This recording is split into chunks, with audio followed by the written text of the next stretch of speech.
My mom remarried, I think a couple years after my dad died. Very quickly after being married to him, he just started showing signs of, going back to some of his old life. I remember being awakened in the middle of the night to my mom being pinned in the corner in the kitchen, screaming as he's got his arms around her neck, trying to strangle her. One thing that always stood out to me about my mom was her just deep love for Jesus. Yeah, she was a special woman that loved God deeply and modeled that to us as kids. What's the point of worship? I think over 500 verses in just the Psalms alone on singing, so that we can use what he's given us to magnify him or exalt him. For every 10 looks at Christ, take one look at yourself. Where I think in the church today, that's the flipped opposite. Hey guys, welcome back to another episode of the Furious Securious Show, episode 24, where I interview my good friend, Pat Sczebel. He's a singer and songwriter, has written some very well-known songs like Jesus Thank You, and I thought it'd be good to have him on to talk about his life story. He has a crazy story, and has a lot of lessons from his life, but then also some of the more practical things regarding Christian music, music in the church in general, emotionalism, and more. So hope you enjoy. Okay, Pat Sczebel, thanks for being here. Thanks for having me. So the show's sponsor is Furiously Curious Coaching. I coached you, so I figured, hey, we'll get a testimonial live. Here you go. What was that like, getting coached by me? Oh man, it was great. Yeah, it was, I think wasn't sure what to expect, but the weekly conversations were deep. And I think at one point you said you get out of it what you put in or what you're willing to. So I tried to journal a lot, talk a lot about my life and my brokenness and all that kind of stuff. And so, yeah, you did a great job just helping me see things I didn't see prior to that. And yeah. It's been a while now, but anything in particular you think back? Yeah, it's been a while. I think probably a lot to do with just how I think about myself, how I did think about myself, a lot of negative thoughts about me, and what you focus on grows. Yes. That's what I learned over and over again. Yeah. And so, yeah, it was good. Yeah. Yeah, our buddy Peter put us in touch, Peter Hedstrom. Yeah. Shout out Peter. I know he's probably going to listen to this. So There you go. And it was cool because I usually coach only business owners. Yeah. And so to coach you was completely different. Right. But then again, not different. The fundamentals are much the same. And Right. so yeah, it was fun. It was enjoyable. So okay, so you're a worship leader, pastor, or have been a big part of your career. Now you're teaching others about worship and about leading worship in churches, about music. You write a lot of songs. You've written some songs that have also done really well or quite well known. But before, I want to talk about that near the end of the podcast, but I want to start with your life story. So tell me, just start from the beginning, where you were born and what the early years were like. Sure. Well, I was born in Edmonton, Alberta, and my dad was diagnosed with cancer and died a year after I was born. Wow. So that first year of my life, I don't remember actually. I've been told by my mom and many aunts that I was passed around a lot. And so Passed around like in the house or in different houses? Different houses. Okay. Yeah, just as my mom was trying to care for my dad. And mom and dad had 4 kids, so I was the baby. Okay. You were the fourth? I was the 4th. Yeah. And then, he passed away when I turned a year old. And so mom, I think, felt it'd be better to go back to BC where her family was from. So I remember growing up, spending a lot of time at my grandparents' house. Where in BC? I think they were in Burnaby at that time. And we ended up out in Surrey and Delta and moving around. Stayed, like, we would be with my grandparents for a while in their house stay, and then we would get an apartment, and butt broke. Mom was on welfare, and so yeah, those were the early days. One thing that always stood out to me about my mom was her just deep love for Jesus. Hmm.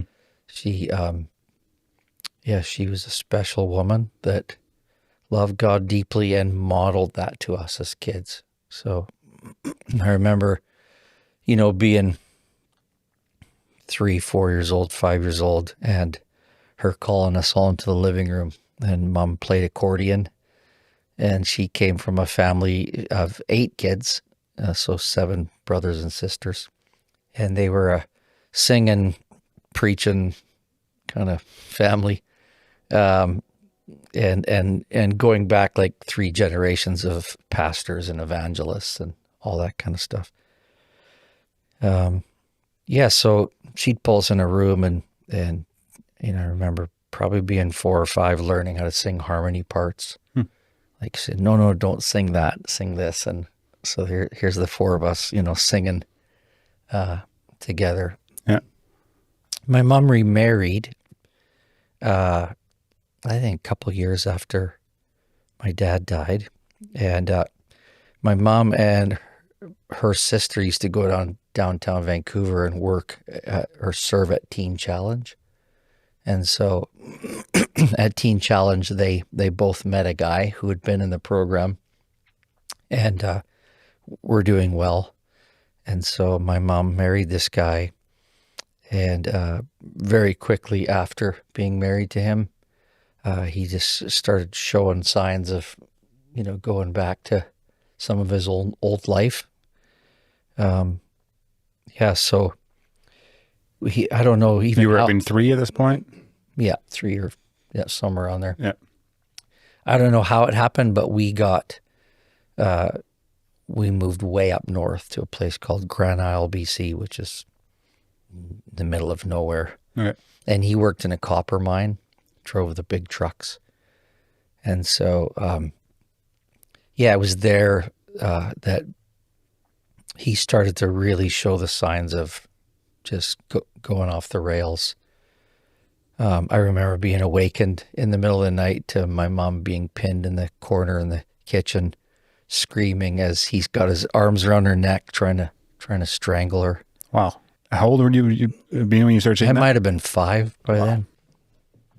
And your oldest sibling would have been how old? So Dan's, I think he's 59. I think he's like 65 or something like that right now. So, And you're...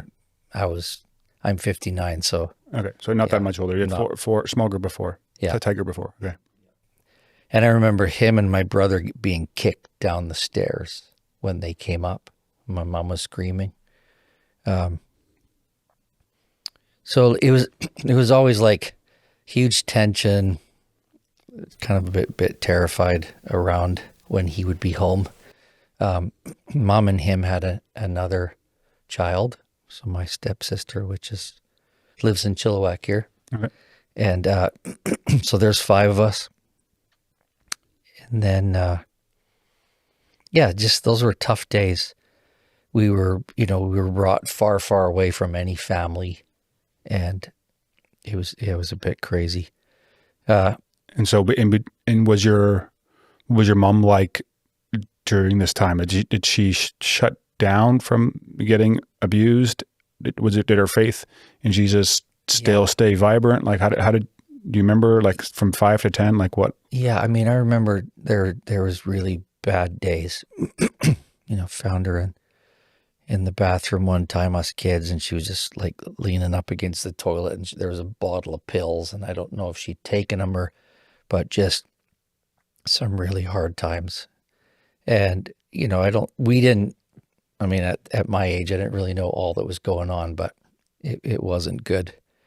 I remember coming home, so we would, you're up in the middle of nowhere, but it's freezing cold and there's ice and snow, 8 months of the year. So we used to put on our skates at the front door of our house and skate down the street way down to the ice rink, and then they'd have a stove, a fire pit going out there, and you'd basically stay there till lunch, skate back up to your house, have lunch, skate back down till it gets dark.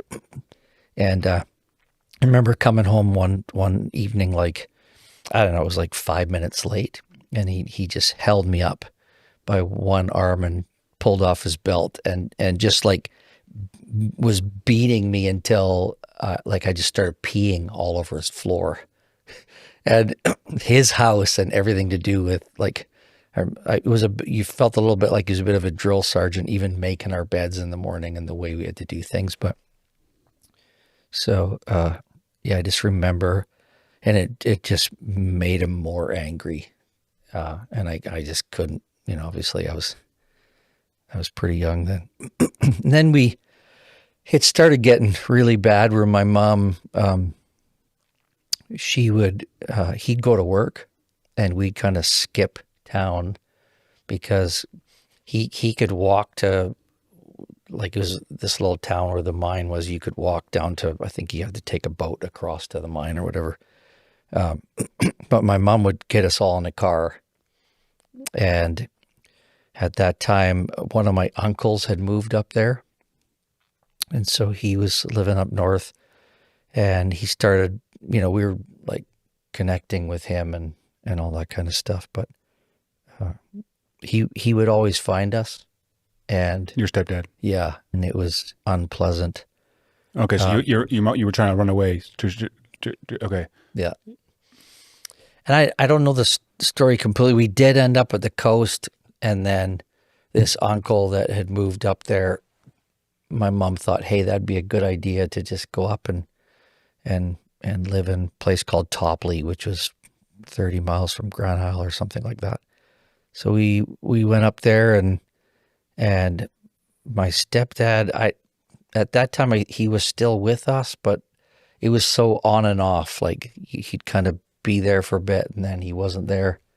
But just story after story of like God sparing us. There was a time once where he was parked outside our house with a shotgun, waiting for my mom to come in the picture window, and a police car pulled up beside him and see the gun and like, what are you doing? And told him to get lost, kind of thing.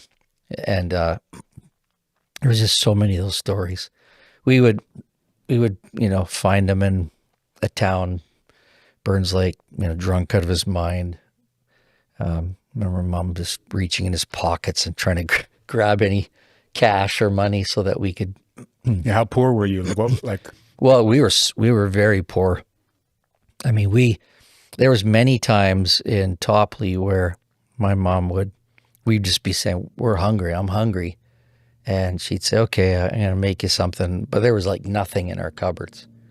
And they'd come and knock on the door, and someone would say, hey, I just came back from Smithers or whatever, and I thought of you. And, there'd just be so many bags of groceries, just like unbelievable, like fill the fridge, fill the cupboards. And this happened so many times. I think Mom, like I can't imagine what that does to somebody, but she just seemed to stay so clinging to Christ. And she modeled that so well.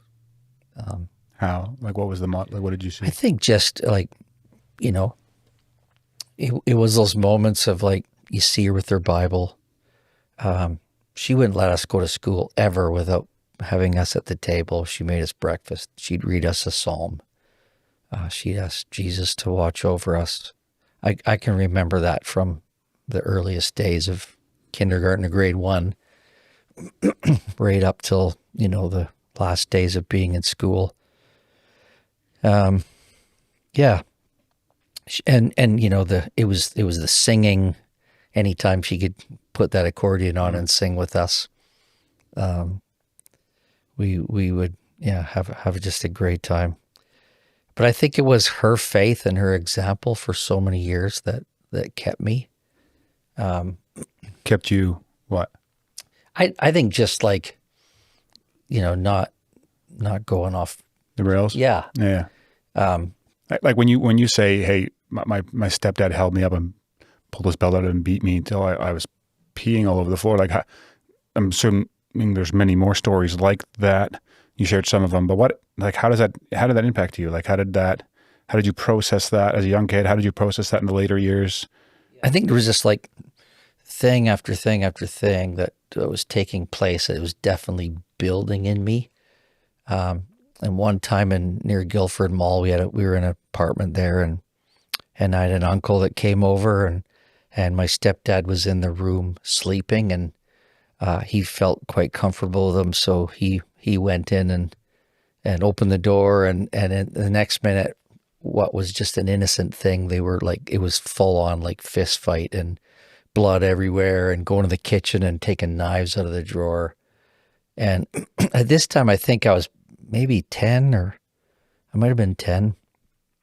And I remember being in a closet and just shaking, and just thinking, if I could just kill that man. And I remember thinking that, boy, when I'm like 16, I would just want to kill him. And it was just horrible. And then we would go for a while, and then, he'd disappear, and then he'd be back. But then there just came a season where he wasn't in our life, and I think was relaxing his grip, or something else was happening, and it kind of figured out that maybe this isn't going to work or something. I'm not sure what happened, but this time we're back up north and going to school in Houston, BC. So it's a bus ride, and it's a very cold morning. One morning, I wake up, and my mom says to me, "Your brother was at the church all night last night, and he met Jesus, like, in a really special way." And so I, like, growing up, I saw that ugly, but I also saw so much good. I was in church services where I saw, like, people being healed, and I saw what do you mean, people being healed? Like, of all kinds of things, sickness. Wow. I mean, my mom's family, there's a story of one of her sisters that was 3 years old, and actually had died. And I forget, they said like 10 or 15 minutes, but their thought was not to go and call the ambulance first. It was like, let's get her on her bed and cry out to Jesus. And so that's what they did. They got her on her bed and sang and worshiped. And while they were doing that, she coughs and comes back to life. So those kind of stories, those faith stories, and then witnessing a lot in my childhood made it hard to not believe that God was for us, even in the midst of that crazy life. So it was, so my brother meets God, stays at the church all night. Mom tells me this. And for the first time in my life, even though I witnessed all that, I was at 13, was just starting to go to high school and starting to drift. And my brother, who was at the church all night, he was super cool prior to that and was kind of going the way of the world. And I think he was 16, I was 13, maybe 15. But I looked up to him a lot. Like, I just wanted to be like him. And now he's drifting, and I want to drift. But when she told me that, it was like a big hand just reached in and just, like, got my heart. And I feel like it was the first time in my life, even though growing up and witnessing all that I desired to know God. And so anyways, went to the bus stop. It's freezing cold, like minus 45 that morning or something. And they tell us to go home because the bus is frozen, won't start. So I remember running home and throwing my lunch in the house and saying, "Mom, I'm going to the church." And your dad was, your stepdad was, he's still around at this point? He was out. Oh, the picture. For good? I think it was for good then. Okay. Yeah. I think he stayed at the coast, and we came back up north. Okay. Do you remember like relief from that, knowing he wasn't around anymore, and you feel more peace? Yeah. I think still having that desire, like I'm going to deal with him one day. You're okay. Yeah. Yeah. Didn't forget. Yeah. And then Okay, so you go to the church. in the morning I go to the church. Our house is on one end of the town. Church is on the other end. Population, 150 people. Okay, it's a tiny church. Tiny church. It was a double wide trailer that we had a wood stove. That's how we heated the place. But there's a little nursery and we had a baseboard heater in there. So I remember going in and church was never locked. Getting on my knees in the nursery, cranking up the baseboard heater. And Like church is empty, or I didn't really know what to do. Yeah, churches, oh yeah. But my grandma and my granddad lived across the street. So they'd moved up there. They lived across the street from the church. And so I'm just hollering and like yelling at God, telling him, you know, whatever my brother got, I don't know, I want to know you. And I don't. So I was basically saying, I'm never leaving this room. Like I'll starve or die or whatever. I'll never leave this room until you come and make yourself real to me. Like me personally. at 13. 13. And even that language, I would say, is beyond your years, or at least like a language that a lot of people wouldn't use and talk to God that way. Right. Was that just your mom again, and you hearing her prayers, or? Yeah, I think it was. I think, again, my uncle was a pastor up there. And it was the way he modeled, the way my aunt that moved up there modeled their love for Jesus. Yeah. And I think that whole growing up was taking hold of God and saying, if you don't help us right now, we're not going to Make it. And so I think there was a little bit of that just said, I'm not going to leave here. So I'm hollering and shouting at God, and my grandma is like awakened by some maniac in the church that's yelling. So she comes across the street in her slippers. Oh, wow. Yeah, because this is a small town. Yeah. Double wide. Slippers and her house coat. And she discovers it's her grandson, gets down behind me. You know the text in 1 Timothy, I think, where Paul talks to stir up the gift that's within you that was put on by your mother and your grandmother. That I think that's really my story. Like my mom and my grandma were just, the greatest. When Paul writes, "Follow my example as I follow Christ," I think they modeled that so well.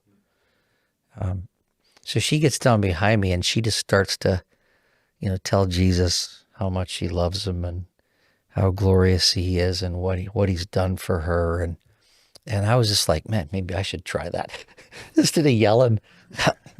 And so, man, it was this as if time stood still. I think we were there 4 or 5 hours, and I was like laid out on the floor, and I felt at that moment I was called to the ministry.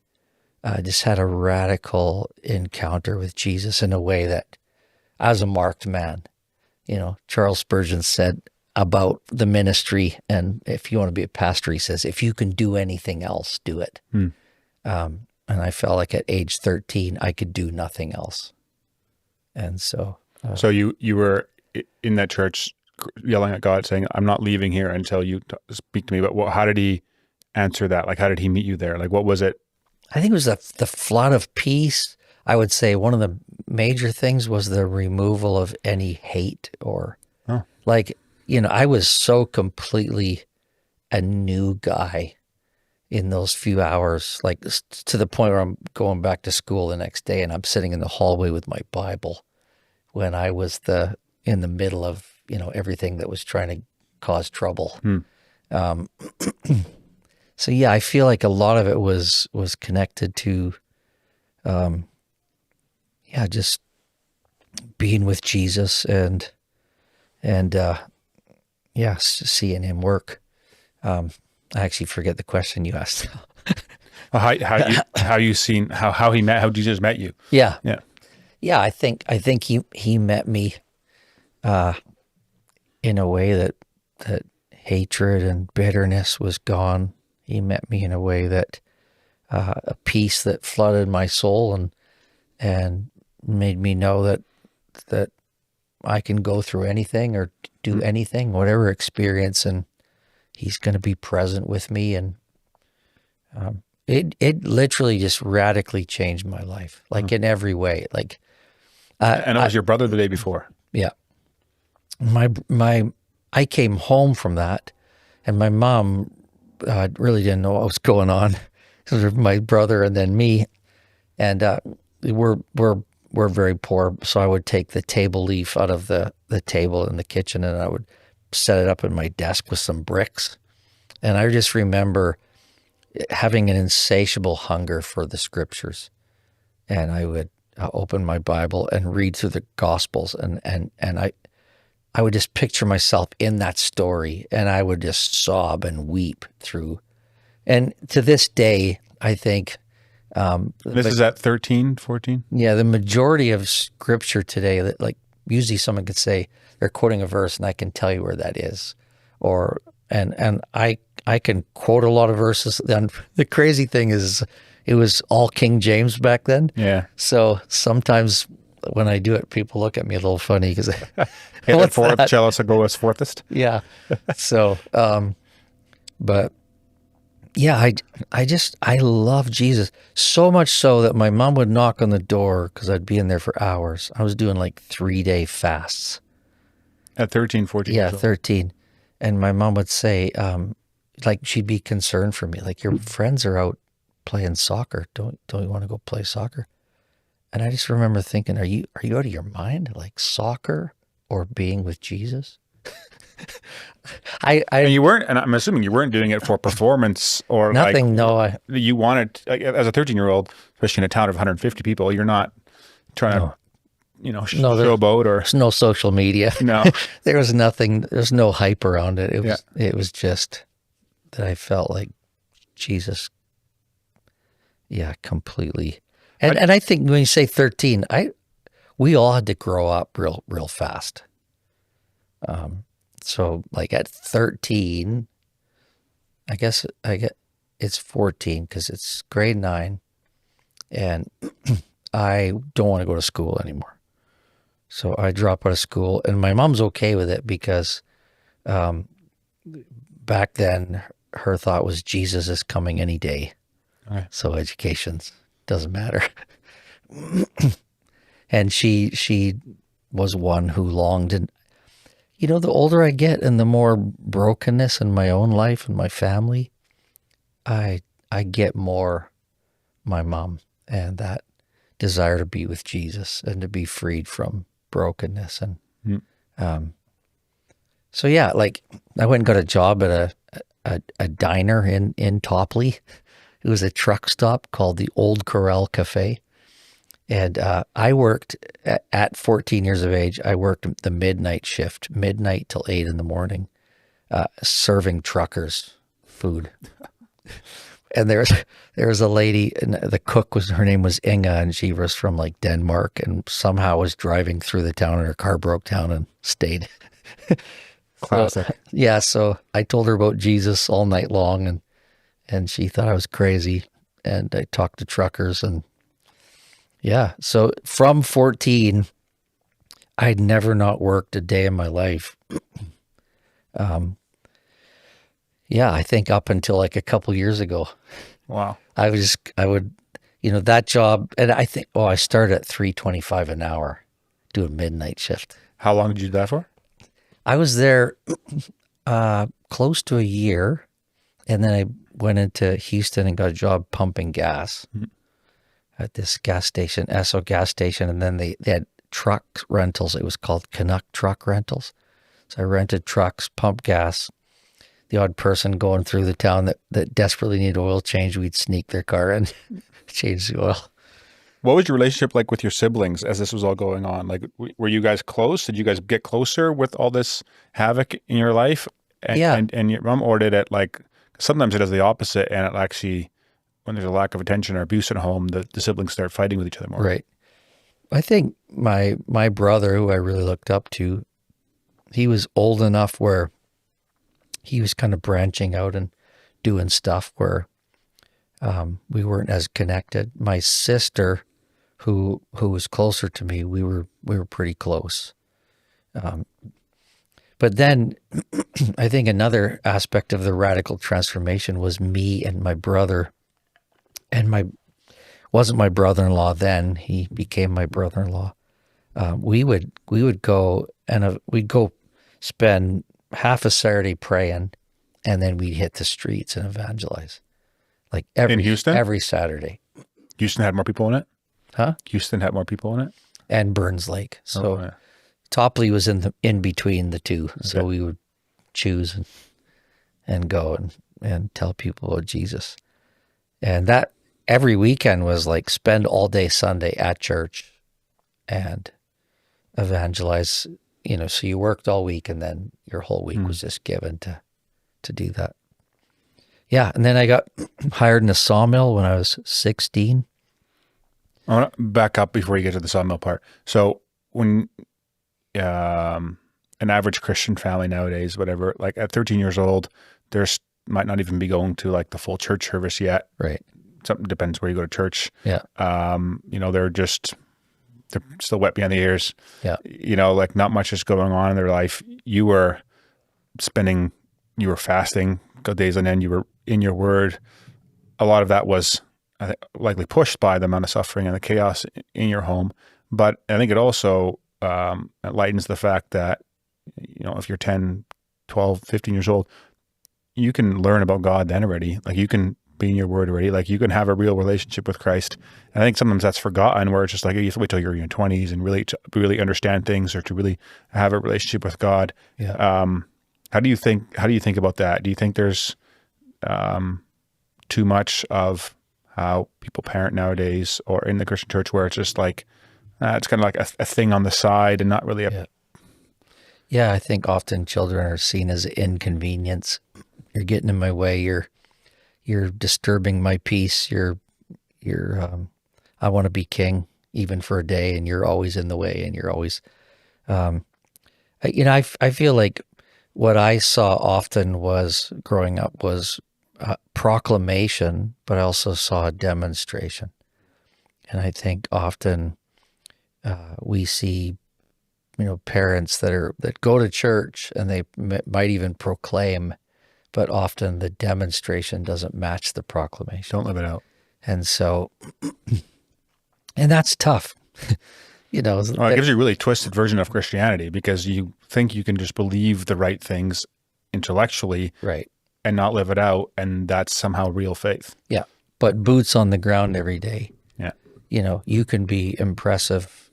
I can be impressive on stage, or I can be impressive. I just preached at my church last Sunday, and, I'm just like nonstop raving reports. But I am really what I am when I'm alone. Yes. And I am... Or the people that you're closest to. I am what my wife says I am. Yeah. I used to always talk about that everybody wants to be a big shot. And a big shot is what it is a little shot away from home. Yes. So if you're a big shot somewhere else, but you come home and you ain't a big shot in your house, you ain't loved and respected and thinking, I want to be like my dad. Yeah. Your wife saying, you blow me away by, the way you're seeking to love me and care for me. And like, man, that's just hard work. Yeah. And there's good days and bad days for sure. Perfection is not the issue, but I think striving to know Christ and love Christ. And then I'm reading a book right now called The Spirit Walk. Okay. And he has this acronym that's called SWAP. He talks about surrender, wait on God. A is annihilate sin, and P is pursue obedience. And yeah, I think there's just something there that when you're doing that daily in your life, that God is always actively at work and hopefully showing you stuff that you need to be at work at, and changing. It's interesting, like as you describe your mom, I already think the fruits of the spirit, love, joy, peace, patience, gentleness, self-control, which I think for a lot of Christians is not what they think the fruits of the spirit are. Right. I think it's going to church twice, Right. not watching certain things, Yeah. like giving or something like that, but it's not like your character. Right. And that your character being transformed, which is hard to look at as well, because often you look at that list of what the fruits of the spirit are, and you're like, oh, well, I'm not a lot of those things off the time, Yeah. and then have to realize like I need God to change me. I can't just go try harder and work harder at it.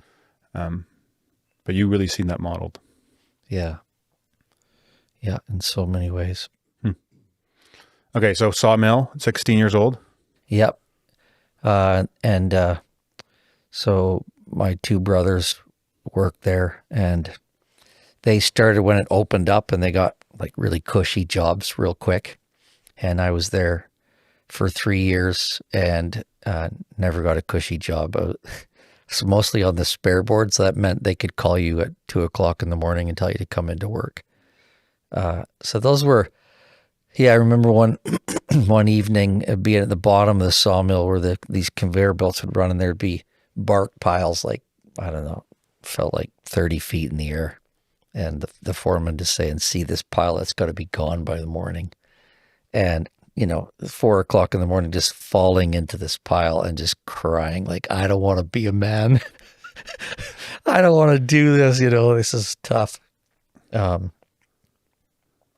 So all that kind of stuff was God really growing me and shaping me. And I had my first apartment at 16. I asked my mom if I could move out because I just thought it'd be cool to see what it'd be like to live on my own. So I had a car and insurance, and I made $14.75 an hour in the sawmill. That was big money back then. So my apartment had a really good stereo system, a kitchen table, and that was it. A bed. And you didn't, you said that your mom played the harmonica growing up? Accordion growing up. But besides that, you didn't have any music training at all, right? No, like a lot of times in our home, I don't know if someone would just borrow it to us or give it to us, but we had a couple old organs. And I remember sometimes getting on there and one fingering it kind of stuff, and mom showing me, like, she could play organ and piano too, but the accordion was what she had all the time. So her showing me little things.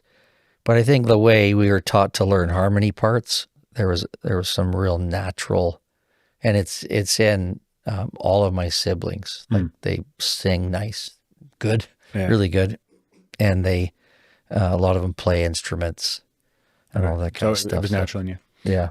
Okay, so you have your own apartment. You got your stuff in there. Yeah. And then I'm realizing that I don't want to do this my whole life. And I think it was still that nagging, like, I'm called to the ministry. And so when you're in a little town like that, and there's no, you could feel like God's left me, or if I just stay here. So all I knew was like, why wham? Like that was a thing that you hear conversations at other churches. So what year would this have been? Oh man. So what year were you born? It would have been like 1982. Okay. I was born in 65, 82. Somewhere on there, yeah. Yeah. So my cousin who lives in Fort St. John was like, I'd go with you. So I'm like, great, let's go. Signed up. We were going to Mexico for a DTS, which I think was 9 months or 6 months or something. And just before then, I'm like, before I go and do this, I'm just going to take a vacation. So me and a friend of mine. You're like 17, 18? Yeah. I would have been 18. Yeah. And so I convinced him to come with me. Let's go to Kamloops and just hang out for a few days in the hot sun. And so we went there, and I knew of a church there because my older brother had been down to Kamloops a few times and had stayed with my uncle. So called them on their phone, and they're like, Yeah, we have a young adults thing. We have a midweek service, and then we have a young adults thing on Thursday. So let's go to this. So anyways, I go to church on the Wednesday night, and so my wife is coming into the picture now, but she had just moved there from Alberta and couldn't stand it. She was in her senior year of high school, and her mom was saying, "Well, if it's not going to work, I can send you back, and we got people there you can stay with." But I guess when I arrived that week, she wrote in her journal that if this guy would move here, I would stay. And anyways, so but the Wednesday night, I'm sitting in church. I have no clue what the pastor preached about or any of those things, but I do. I flat out heard like an audible voice, and it was so completely clear that I thought someone was talking to me right beside me, but I was on the front row and no one else was on the front row. But the voice was saying, "I don't want you to go to Mexico. So why am I want you to move here to this church?" And so I got up after, went up to the pastor, and I'm like, it's kind of weird. You don't know me, but I heard a voice so loud and clear that told me I was to move here and come to your church. And he was real wise. He said, you should pray about it and go home and talk to your parents and that kind of stuff. So I just I couldn't shake it, just how clear it was. I drove home and told my mom I'm not going to go to Youth with a Mission, and had to call my cousin, and that was really, really bad, real tough. And then my mom says, "Oh, you're going to go down there and backslide and chase girls." And I'm like, "Mom, I could never do that. Like, I'm a marked man." So I get to Kamloops. They're starting an evening Bible college, and my wife is there. Not my wife at that point, and she's writing in her journal, "I'm going to marry this guy." But I didn't even acknowledge her. I was really just there to press into Jesus and trying to figure out why he spoke so clear that I was supposed to go there. So, yeah, the next many months was, began leading worship, very involved in the youth ministry. Everybody in the youth ministry was super on fire for Jesus, and we would clean the church. We would go in there, Kamloops at that time, 65,000 people or so. Is really nothing to do. You go sit in a restaurant and talk with people, or you go to the church. So we lived at the church. We did prayer meetings nonstop. We were always praying, always worshiping. Then it seems like such a foreign concept now that I could see that happening with a bunch of 18, 19-year-olds, and that's their focus. Would you agree with that? Like, that just rarely hear that? There's a group of young adults right now that meets at King Road. It's called Amen Worship on Sunday nights. There's about 600 of them meeting.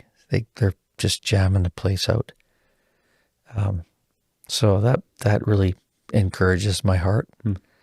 But yeah, I feel like I was reading in Corinthians this morning where Paul says the kingdom of God is not a matter of talk, but of power. And I think sometimes we've shrunk the kingdom of God to being all about talk. And so we have a form of godliness, as Paul writes to Timothy, but we deny the power. And how do we deny the power? I think we deny it by, everybody wants the word of Christ to dwell in them richly.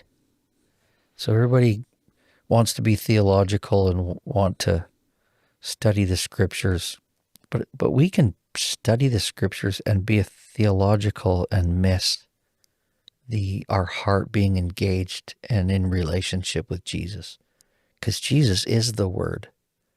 And so if I read good books and I read my Bible every day, but my heart is disengaged, as Jesus quoted Isaiah the prophet, "You draw near to me with your lips, but your heart isn't there."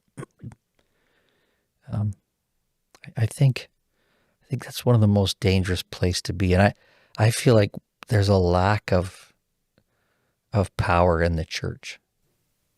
I would agree with that. Well, how do you check your heart to see if it's disengaged or not? If someone's listening and says, "Hey, I'm committed to all this stuff. I do all the right things." How do I know I'm not just talking with no power? I used to always say to my kids growing up, my biological kids, I have lots of kids, by the way. But I live this way. If 2 or 3 days go by and like I feel like my heart is cold, I'm usually pressing in. I'm usually like, aware that somewhere and over the last few days, we are the temple of the Holy Spirit, and we can grieve him and we can quench his spirit. And I think sometimes our lives, in our busyness and doing stuff, that's the danger. We can actually be reading our Bibles and then living a life that's grieving the Spirit. And so I think, I used to say to my kids, if you're reading your Bible 3-4 days and you're just not getting anything, and you're taking it in, maybe you can even tell me what you read, but you don't feel like you're like, to me, when I read the scripture and when I position myself in a way that just said, I say, Jesus, you're here by your Spirit, and you are the living bread. You want to feed me this morning as I'm here.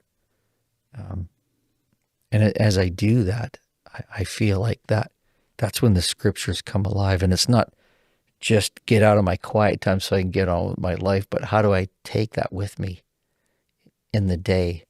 And how am I letting that dwell in me richly? That book that I mentioned called Spirit Walk, he talks about abiding in Christ, letting the Word dwell in us richly, and being filled with the Spirit they're all the same thing. And he says at conversion, absolutely every Christian receives the Spirit, but not every Christian is filled with the Spirit. And I think that the Spirit's in them, but filled with the Spirit, you mean that they're communing with him. Yeah. You're abiding. You're in his presence. You're mindful that something you could do or say. I have quite an alive conscience, and I in a lot of ways I pray that never goes away, because I feel that deeply, like when I'm doing something that it's like, oh man, should be doing that. Yeah, I'm grieving the Lord right now. Yeah. So, okay, you're 18. You're part of this Alive youth ministry. What's next? Yep. We hang out as young adults nonstop all the time, and my wife is somehow not my wife yet, but is always at the end of a table where we're having coffee after church or whatever. And so she's, writing in her journal that she's going to marry me and all this. So we're together like every night, like probably 20 of us. And then I don't know, that was September when I moved there, and in December I asked her if I could take her for a walk, just me and her. And so it was like minus 25, walking the dike in North Kamloops. And I stopped at one place and I said, "Can I kiss you?" And she said, "Not unless you're going to marry me." And I'm like, okay, well, I got to throw you a curveball. I said, I'm called to be a pastor. What do you think of that? And she goes, well, I told the Lord I'm going to marry a pastor. I think he wants me to marry a pastor. So anyways, it seemed like a win-win. Yeah. So yeah, we were married. That was December. We got married in May. At 19? 19. Wow. And she was 17. No, I just turned 20. She was 18. Okay. Yeah. Had a baby 10 months later. So, yeah. Anyways, I finally make it in the car business. So I'm doing jobs down there like $4.25 an hour, and I'm never going to make it. And my brother was selling Toyotas. And so one day his boss calls and I'm staying with my brother, and I said, he's not here right now. Can I? And he goes, who's this? And I'm like, I'm Dan's brother. He goes, well, you want a job? Come see me. So I remember walking, because I didn't have a vehicle. It was like probably 10K or something. I walk in, it's a killer hot summer day. Like, it's so hot in Kamloops. And I get there and someone tells him I'm here. And so he comes around the corner, he sees me, and I'm 19. When I was 16 years old, I was 95 pounds, soaking wet, just scrawny. So I was, just this not very impressive looking guy. And so he comes around the corner and he's like, whew. He's like, no, I can't hire you. And so he just walks away. And I start going out the door, and literally it was like green muscle rose. I was turning into the Hulk, and I'm like, not a chance. I just walked 10 kilometers. I turned around, I marched right into his office. And I said, I just walked 10 kilometers. I said, I don't want this job if I can't make money. So why don't you give me 2 weeks? And if I don't sell any cars, you can let me go. And he sat there for a second, just kind of, and he goes, okay, I'll do that. So in 2 weeks, I'd sold 17 cars. Whoa. 17 cars. Your first 2 weeks? Yeah. Wow. And I think that month I made like $4,500, which was a crazy amount. More money than I made in a year. The first little. How did you process that? I was salesman of the month for like month after month for a while. Beating your brother? Yeah, Dan did good too, did well, but yeah. So then I like how you answered that. So then from there, these brothers own like a Nissan dealership and Toyota dealership. So his brother ran the Nissan dealership, and he said to me, "You want to come and manage it?" So I thought that'd be cool. I was married by then. Had 2 kids. I was probably 22, 23 maybe. And so I managed the Nissan dealership for 6 months and went and asked for a raise, and he fired me. Yeah. So it was a real tough. You were other top guys, and now all of a sudden just... Yeah. But Toyotas sold themselves. Nissans not so much. Sell. Yeah, there was a tough years there for Nissan. Right. Going from not being very, very poor, growing up very poor, and not making a lot of money except for at the sawmill a little while, and then all of a sudden going to $4,500 a month. I'm assuming it increased after that. Back in the 80s, there. Like, what was it like making that kind of money? What was your relationship with money? Yeah, I mean, I think we didn't really know what to do with it. And in the car business, you start every month with a goose egg, right? So you need to be smarter, like put some money away because you might not be able to pay rent next month. So we had a couple tough months, and we initially when you get the money, it's just like woohoo. We've never had this money, so you're giving it away and you're blessing people and you're doing stuff with it. Then all of a sudden, yeah. I moved from that. I got hired at the Ford dealership, which I think my brother had moved over by that time, and a bunch of other guys I knew.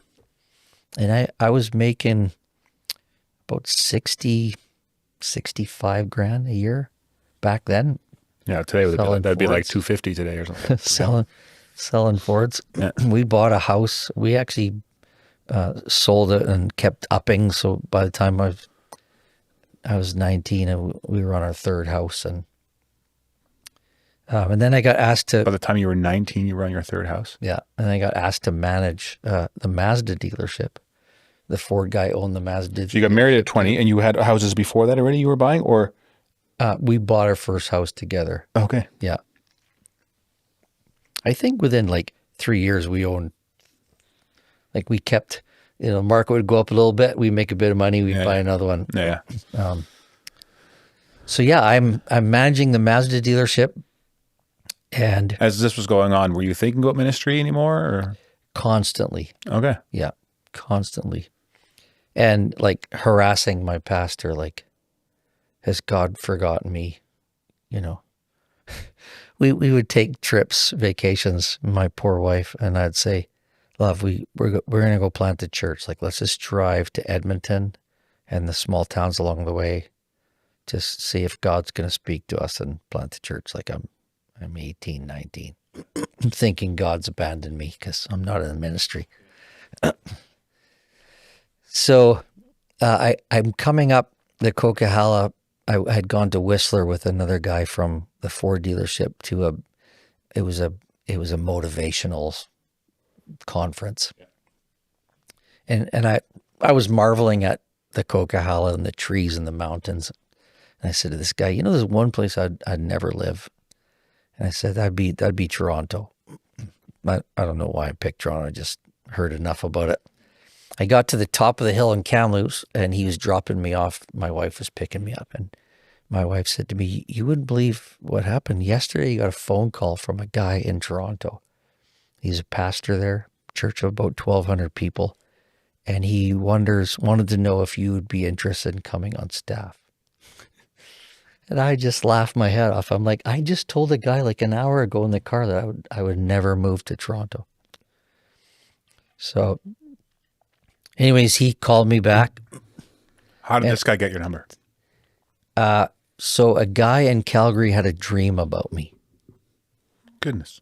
Yeah, so the guy in Toronto knew the guy in Calgary, and the guy in Calgary said, I know there's a church in Kamloops, because the guy in Calgary and the pastor in Kamloops were friends, but he said there's a young guy in Kamloops that would probably be perfect for you. And he said, I had a dream about him last night. You should call him. So anyways, he calls me at the Mazda dealership, and I like burst out laughing, and I'm like, well, I said, I'm a car manager. Like I have no experience. And he goes, I was a top executive in American Express, and I lived in Buenos Aires, Argentina. And my other pastor on staff was way up in CN, and he didn't have experience. He said, I think what's more impressive about you is you have life experience. And he goes, the difference between guys that go to seminary and guys that don't is we just have to read more books. That's what he said. Anyways, they flew us out, told my wife not to talk to me for the whole weekend about whether she liked it or didn't like it. And we got on the plane. Were you excited? Like, oh, I get it. Finally, God is... Freaked out, I think. Okay. Pretty freaked out. Felt really young. Arrived in Toronto. The church was 1,200 people. I would say like 300 Jamaicans, 300 Trinidadians, 300 Nigerians, and 300 white people. So mixed bag. And I like, it's crazy to say this, but living in Kamloops, other than on a TV show, like I may have seen one black person in my life. So it was. And was this when the guy that picked you up from the airport? Yeah. Yeah. So I was picked up from the airport, and he communicated that he was not relational. And so, do your job and I'll do my job, and we'll get along just fine. Crazy. Yeah. Yeah. So that began, we were there 5 years. So you took the job, ended up moving. Yeah, we moved. And what was your job there? I was youth pastor. And there was a music guy, but the lead guy didn't like the music guy's style. And so he'd have me lead a lot. Okay. And you had learned how to do music already? Like, did you start playing guitar or anything? I didn't play guitar. It was actually at that church where I told the worship guy at one time, I said, in 3 months from now, schedule me for 3 months and I'll lead worship with a guitar. And so I just remember those 3 months, like bleeding fingers. But I did. I had 5 songs picked out, and I could play them very well You just taught yourself? after 3 months. You didn't go on YouTube, so. There was no YouTube. No. Yeah, my son learned. He's an amazing guitar player, and primarily YouTube taught him a lot. Yeah. Yeah, so we moved to Toronto. How old would you have been when you moved there? 23, just Right. turning 24. No, I might have just turned 24 because it was September when my birthday's in August. So you're there for 5 years, and those 5 years pretty uneventful. Like you learned a lot, like being a pastor, worship pastor, youth pastor. Yeah, it was a charismatic church. What does that mean? I think evangelical. I think we took Bible verses out of context from time to time. It wasn't a big emphasis on having good theology. Would that have been vocabulary you even thought about back then? Okay. No, it wasn't a category. I love Jesus deeply, but I couldn't have told you what I believed. I could tell you absolutely what I believe about Jesus and what he did for me. But You weren't quoting the 5 points of Calvinism or I something. wasn't. No. Yeah, so we did 5 years there. How do you think about that now? Like, who's qualified to be a pastor? How do churches think about that? Because you're hired as someone coming from a car dealership that the pastor just believes you have a bunch of life experience. You don't know your theology that well, and now you're part of a church. Like, would you, if you were an advisor for a church, would you? I'm assuming you wouldn't recommend that. Like, how? Yeah. No, I mean, I think it's not one or the other. I think it's like, yeah, a heart for Jesus, a love for the church. Like, in the 35 years of pastoring, I've had hundreds of young guys say, I think I'm called to the ministry. And I would usually say, like, show us. So you're here, like, should be evident that you're loving people and you're caring for people and you're mindful of people. Should be evident that you are in the scriptures and you can articulate the scriptures. It should be evident that the church around you is saying, have you guys ever considered this guy? Because he, in every way, comes across as a guy that should be in the ministry or should be in pastoral ministry. So, but I would say, yeah, it's necessary for to go and get trained. I think the danger in anything, if we are not trained and we rely on, I've heard people say in the charismatic world, like, I don't need anybody to teach me because the Spirit will teach me. But I've also heard people on the other side, and I love what John Piper talks about in Desiring God, chapter 3 of, if you have just a spirit, it can be empty frenzy. And if you have just truth, it can be dead orthodoxy. Yeah. And so it's not one or the other. It's the combination of both that has heart and head engagement. And so I think, yeah, I over the years, I came a long ways from being a guy who didn't have a clue what I believed to where you are today. Reading lots of books and yeah.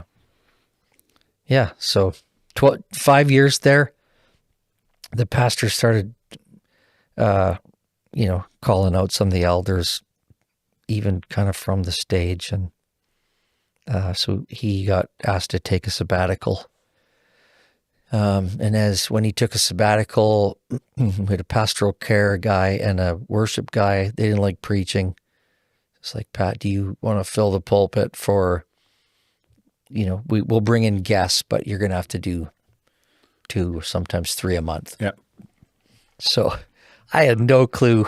I remember going to Christian Spielman's bookstore, which was down the road from us in Woodbridge. And I bought Wayne Grudem's Systematic Theology. That time it was about $100, that book. Oh, wow. It was, So he published, that guy's been around for a while then. Yeah. Wow. This would have been like 90. Okay. Yeah. Probably 92. Yeah. Not even more than that because we were there 5 years and that was probably right around the 3.5 year mark maybe. Okay. So I was 1. I didn't have a clue about preaching. I just took this book and I literally preached out of Wayne Grudem's book. Yeah. But the church was growing. Things were going well. Anyways, I took a trip to Florida, and I think it's First Chronicles where Solomon's, I think it's David, where he says, Solomon, my son, is young and inexperienced, but God's got his hand on him, and he's gonna build the temple and do all these things. And I just remember like feeling, I got this. I could do this. Like, is that the Lord telling me that I should apply for the job? So I applied to be the lead guy, and At this church. yeah, and we went from 46 applications to me and another guy. So yeah, we had a meeting right at the end, and they decided to go with the other guy, and there was like an uproar in the members meeting. Are you kidding me? Like, he's been in the pulpit and he's carried it and we're doing well. Why would we not? Yeah. Anyways, it was one of those meetings you'd never want to be a part of. Yeah. And it got real ugly. But then I decided I was going to go back in and just serve this new guy and do youth. But a lot about what he was bringing was super old school. I felt like the church was going to be going back in a lot of ways. What do you mean by that? Like old school? Like we were pretty cutting edge with like a lot of our songs, but he was like taking us back to like what we were singing in the 70s. And so I just didn't think that I could really do it. Yeah. I have a question about that, about how like new music and new music in the church, but I'll wait till after your story. Yeah. So we came out to Vancouver and ended up going to a church with my cousin who had invited us. And I'm not going to mention names, but it was crazy. Anyways, I think those days, there was a lot of flash to this position, a lot of shine To what position? Lead pastor? where he offered me a position when I came out on that weekend. Oh, okay. The church did. Yeah, sell everything in Ontario. Just move here. We'll buy you a house. We'll take care of everything. And 6 weeks later, I just saw, I could write a book, or I could definitely make your hair curl with stories. But I was a wreck. I was like in the fetal position one morning and told my wife I can't. So I want to catch up here. So you leave Toronto. Yeah. You take a job as a pastor in Vancouver. Yeah. As lead pastor. No, associate Pastor, which is doing what? I'm doing worship. I'm doing youth, young adults. Okay. Yeah. Okay. And and you said it was how long were you at that church? 6 weeks. Oh, only 6 weeks. Yeah. And what was? Oh, I just saw like the bad and ugly of ministry. Like A couple of examples, like. Well, like security guards rushing them in, like phone calls. I'm in the tunnel. I'm going to be there in 10 minutes. The fear and frenzy that would take place, and then being in church, and he wouldn't be in the room. He'd be in his office sucking back cappuccinos, and all of a sudden he would fly into the room and take his coat off and climbing over chairs and pressing the people, and people were flying all over the place. And like a crazy stuff. There was a blue carpet put out at one time, and it was the river of God, and stand over you and pour oil on you while you rolled in the river. Crazy stuff. So wow. Yeah, and like, while I was in Toronto, the airport vineyard took place too, and so What's that? Airport Vineyard was a church that started. I think there was a lot of really good stuff, real revival kind of taking place. I think, and people from all over the world came. It was unbelievable. But Toronto at that time would just have the nations, and they finally got a building that was like a huge warehouse, and they would have thousands and thousands of people come every day. Like they never didn't have church. for 2 or 3 years. But you also saw a lot of crazy. Yeah, so I saw some crazy there, and this is when I was filling in as the lead guy. Yeah. And a lot of people in our church were angry because we weren't doing what was happening down there, and therefore God wasn't with us. And so now I've moved to Vancouver, and I'm in the middle of crazy and cracking up because I can't figure out the scriptures versus what I'm seeing. And so in the middle of that, I quit. But we've moved out. We have 30 boxes of stuff. We have nothing.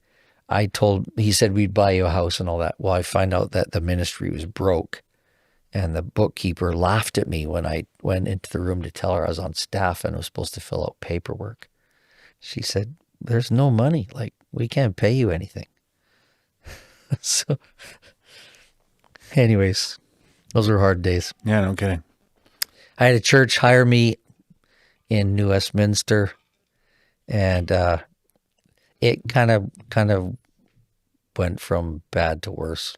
But I was there 3 years, 3.5 years, and we took 8 real snotty-nosed Pacific Academy kids who just radically met Jesus. We went to a camp in Fort St. John, and by the time we got there, was 17 that went. By the time we got home, we would be at the church like every night. These parents would drive their kids every night to New West, and we just literally the youth ministry just turned, like it just blew up, and they became like my safe place. So, although staff meetings, if you questioned anything, this pastor would throw his keys at you, or shout at you and tell him you knew never to question him, or when I say jump, you say how high, kind of thing. Don't touch God's anointed. Yep. But then I felt like I could be, it was a church within a church, and I love these kids too much to get out of the. But it was a very an abusive marriage. I probably quit 25 times in that 3.5 years. And it was like an abusive marriage. He would buy me something or plead with me, ask forgiveness, only to turn around. Do it again. 3 days. Yeah. So by this time, three years plus, my wife is so jaded that she takes a job at Home Depot and asks for Sunday shifts so she doesn't have to go to church. And you have 4 kids at this point? We have 3. Yep. So it's in that state where I'm just crushed, and I walk away from this church, and kind of think I'm just going to find a little Baptist church that preaches the Bible and sneak in and listen and get out. I just don't want to. And in that place, I had a friend that had come to our church in Toronto that when I met him, he was from Indiana, Pennsylvania, and he was a pastor. And I thought, being with him for an hour and a half, I've never met a guy like this. He's either a super good fake, or if he's the real deal, like I've never seen the real deal. So that was Toronto. Coming back to Vancouver was like 9.5 years of pastoral ministry. My marriage was hanging on by a thread. Because? Because I think for a lot of reasons. The big church in Toronto, we were never allowed to sit with our families. We always sat on the front row of the pastors. And one Sunday, a guy in our church asked my wife out because he just thought she was a single mom. And she's like, I don't think my husband, who just led worship this morning, would appreciate that. So I think those early days, those first 9.5 years, my children were in inconvenience. My wife was a bit of an inconvenience because it was all slowing me down from doing ministry, which You think about it, like how sick is that? But those were those days where ministry was everything. And Was there any relation to when you're 20s, when you're going through all this, not having a dad, your own dad who passed away at one, and then having a very abusive stepdad that caused problems in your 20s and 30s in how you like led your own kids, how you showed up yourself? Like, was there any relation? yeah. Yeah, I mean, because of my stepdad, I always live like I never want to be that kind of dad. So I wouldn't have said my kids are an inconvenience. I don't think they ever felt they were. But yeah, it wasn't so this guy that I met in Toronto, I'm left the job at New West, and I'm in my basement, and I flipping through my address book because we didn't have a phone with addresses, and I see his name, so I call him, and he's like, "Oh man," he goes, he was a part of Sovereign Grace, and he's like, "We're having a pastors conference in Virginia Beach like next week. Why don't you come?" And I'm like, I'm butt broke, but I had air miles on my credit card. And bigger smiles? Huh? And bigger smiles? Yeah. So anyways, I went, and I literally sobbed through 4 days of every song and every preaching, where it was so Christ focused and gospel centered. And I felt like for the first time I heard the gospel, although someone who had pastored for 9.5 years and loved Jesus deeply, but I didn't understand the gospel or the implications of the gospel. What do you mean you didn't understand them? You knew Jesus, you met Jesus, you seen your mom all, like, what do you mean you didn't understand the gospel? I think that the actual practical outworking, like a lot of it, I think those early days was a gospel where I was helping God. I was impressing him.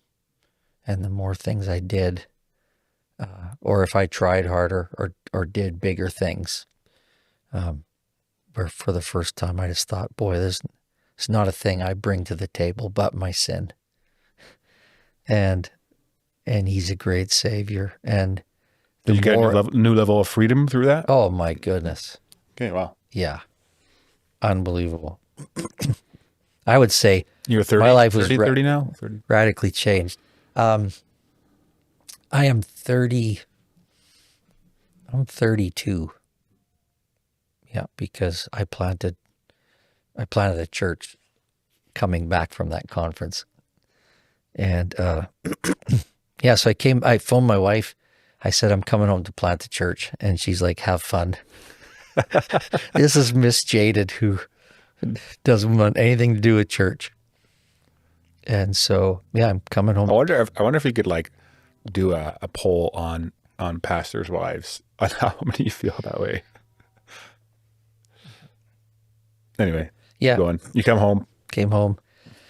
I knew there was like 12 or so people that had left the church after me that were just drifting and trying out other churches. And so contact them. They actually had said, if you ever start a church, and I was like, yeah, I'll never start a church. Now I'm coming back. Who's they? Just these people that I knew from the other church in the West that had left. Okay. So I call them up. I'm like, hey, I just came back from this conference and I'm wrecked and I'm going to plant a church. I'm going to steal all the materials from Sovereign Grace, rip off their statement of faith, and just start a church. And so we started meeting in a basement. There's 12 of us. My wife loved me and was wanting to participate, but very reluctantly. And over the next year, we went to several things. Sovereign Grace at those days used to have. And Sovereign Grace is an organization? Yeah. Sovereign Grace Ministries is a church planting organization. Okay. Yeah. So in that year, they used to do these things called celebration conferences, but it would be like all the churches in the West would meet in Arizona, Flagstaff, close to the Grand Canyon. And you basically spend 4 days on a campus. You get dorms and worship, and it's like a conference you go to, but you all hang out together. And my wife would say in that year she saw so many families and parents that blew her away so much that she said, these people are absolutely total fakes, or if they're real, we've never experienced this in our life. And so that transformed her. And I started going to the pastor's college that year. So they decided that if we're going to invest in you and possibly this church, you need to come to our pastor's college, and we'll select 3 months of classes out of the 9 months that we think you really should be here for. So I go there, and I'm in these classes, and I'm like sobbing through the classes. I got my hand up every 3 seconds with a question. And it's in that time where there was a 2-week sessions on marriage and parenting. And my wife's testimony after that was, I didn't even recognize my husband. Like, I remember sobbing through books and then saying to God, don't let it be too late for my kids. And my son Josh was like 11 at that time. Too late in what way? Like that I've not invested in them enough or not loved them as I should, and all this kind of stuff. So, yeah. And I had date nights with my daughter. I started dating my wife. I was so intentional. I learned that I was disqualified to even do the ministry if I didn't pastor my family first. That's the first time I heard that. Wow. In 10 years of ministry. So yeah, radically. Do you think that's quite common where that's not taught? Yeah, I think in circles. Yeah. Probably even not as much as it used to be. Yeah. It's interesting when you read in Timothy the qualifications for being a church leader. Yeah. Like, manage your family well. And like, I always thought, like, reading, like, what does that practically mean? Yeah. And I think a big part of it is just loving them, knowing them, and letting that they see the fruits of the Spirit, or that you're pastoring them first before your own church or whatever you're doing. Yeah, intentionality. Yeah.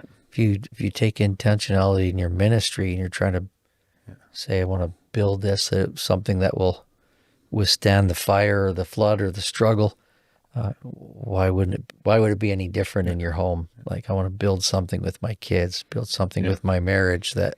And I think it's just true also if you just have a regular career, not as a pastor or a business. Often businessmen, people will put their whole business before their family. Yeah.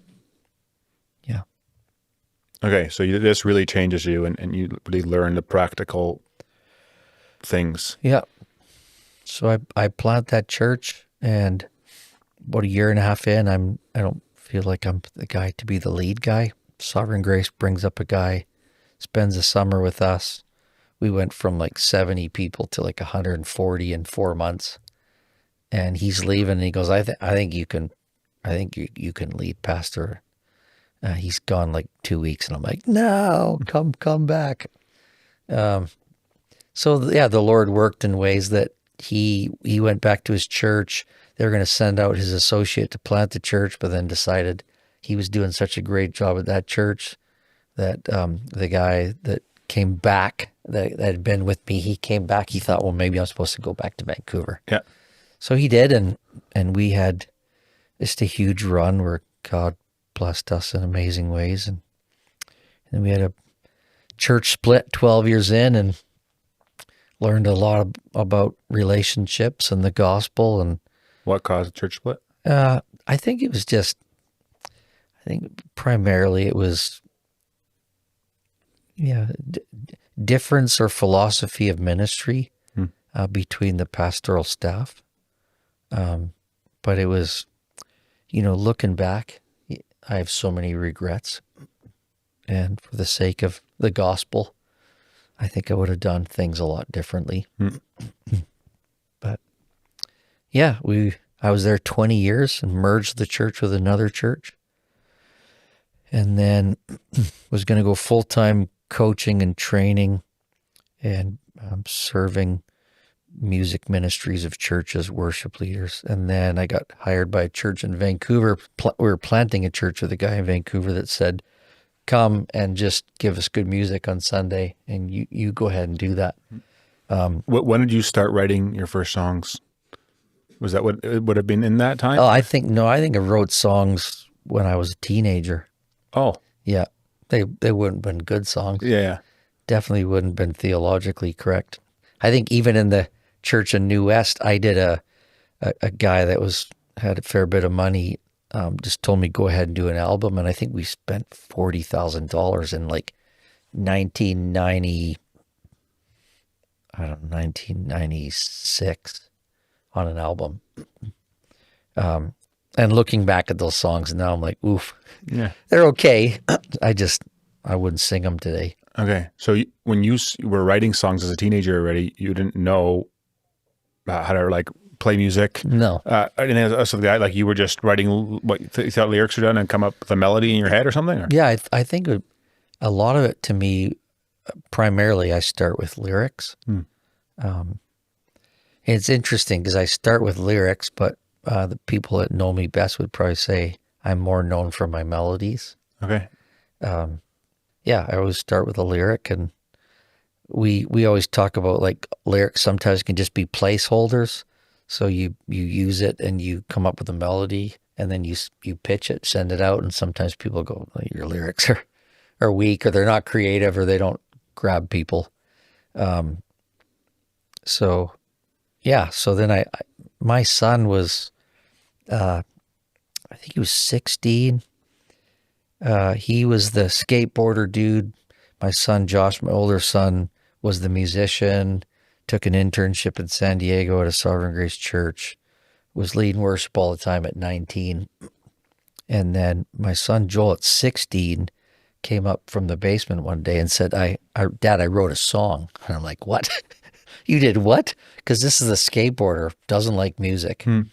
But he'd been in the basement teaching himself how to play guitar on YouTube.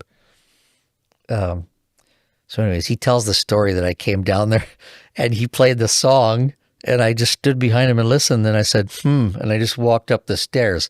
I don't think that's true, but that's the story he tells. And I said, if I did that, boy, man, I got I'm issues. sorry. Yeah. So anyways, he became like, he was, I think he writes just unbelievable lyrics. And so he became a guy that we co-wrote a lot of stuff together. So, and I feel like as my theology was growing, a deeper understanding of who God was, and what he's done, I think my songs were growing. Yeah. I went to a first Sovereign Grace songwriters retreat in, man, it would have been, when did we plan? 97? Probably was like 1998. At that time, there was Steve and Vicky Cook that wrote Before the Throne of God Above, Mark Altrogi, who wrote I Stand in Awe of You and I'm Forever Grateful, like tons of songs that we've been singing since the 70s. And then Bob Coughlin. That was the people at the Songwriters Retreat, and me. And I just remember that retreat. I'm like, I can't write anything. I just want to learn from you guys because I don't think my theology's right yet. But you had a passion for music and writing and... Yeah. So I had sent Bob the album I did at the church. We spent $40,000, and he saw something even in the midst of some of the songs that... Yeah. And so, I went back. Can you go listen to that album somewhere? It was on iTunes, and then we took it off. So I could get it in your hands. Okay. I'd be curious. It reflects nothing of me. It's a very, very interesting. Okay. So went back and started writing songs, and to my surprise, they liked them, and I think I've 45 published right now, or 48. And a lot of those were with Sovereign Grace. So you aspired to be a pastor. you were a pastor for a long time. It ended up becoming a songwriter and writing songs. Like, did you ever think that would happen? And what was it? No, I feel like being with Jesus, and if there's overflow, it spills out in all kinds of ways. And for me, one of those ways was, like, how do you, Psalm 40, put a new song in my mouth, hymn of praise to our God. To me, it was like melodies and lyrics kind of came as a result of like greater encounters with him and his word. I remember reading John Stott's book, The Cross of Christ, and just like weeping through that book. And, I'm taking my kids to school, a Christian school, and I'm driving back and I start singing, his blood has washed away my sin. Jesus, thank you. I literally wrote that song. Which is probably your biggest song, Jesus, thank you. Yeah. Just driving in my car and like just being ruined, like in his presence, trying to comprehend that it's a mystery. The cross is a mystery. And you were never doing it full time either, right? You were pastoring. And writing songs was a thing you did on the side. Yeah. Yeah. Evenings. Yeah. Prayer walks. Lots of that. Yeah. Grab a something and sing in a voice memo quick. Yeah. Keep it. Yeah, so I think that's kind of how I started writing songs. And yeah, to this day, I feel like I don't even know that I'm a songwriter. I think lots of people can like give you all the technical things that what a song should look like. And I've been in a room with those kind of people and I feel real small. And I get almost taking the temperature of my soul is based on, am I going to the piano often or my guitar? And am I with Jesus in a way where I feel like he's downloading things to me? So and a lot of people use like, they want you to hear one of their songs and they'll say, I think God gave me this song. And then you listen and sometimes you say, if God gave you this song, it would have been a lot better than that. I always tell people, don't say God gave me the song. But I do believe that he does download and give you stuff. But sometimes it can just be for you, right? I have a lot of songs that never went past me. But in those moments were special moments. Where I was strengthened and encouraged and built up. You were a pastor of a few more churches since then. And then in the last couple of years when we met, you took a full year off. Yep. What can you share about that? Yeah, I planted a church in Vancouver with a guy there. And I had a major mental crash coming out of the pandemic. And there was all kinds of things that I think contributed to that. But in the end, I went to see a therapist, and she told me, who saw many pastors, that I've seen guys on the edge and I've seen guys who have fallen over. And I think you've fallen over. She recommended an extended medical leave. So it was in that 2023, the beginning of 2023 was probably the darkest period of my life. I began the year with suicidal thoughts and, feel like God had completely abandoned me. And at that time, good doctor, good therapist, going to the gym, being forced to go to the gym every day. Okay, coach. Yeah. Yeah. And all of that did a lot of, was very helpful. I took long walks, and we were living in Vancouver at the time. Springtime, like March, there's like buds coming out of the ground. And I remember going from January being so dark in February to just like seeing something of the character of God in every bud and every tree that blossomed and bloomed.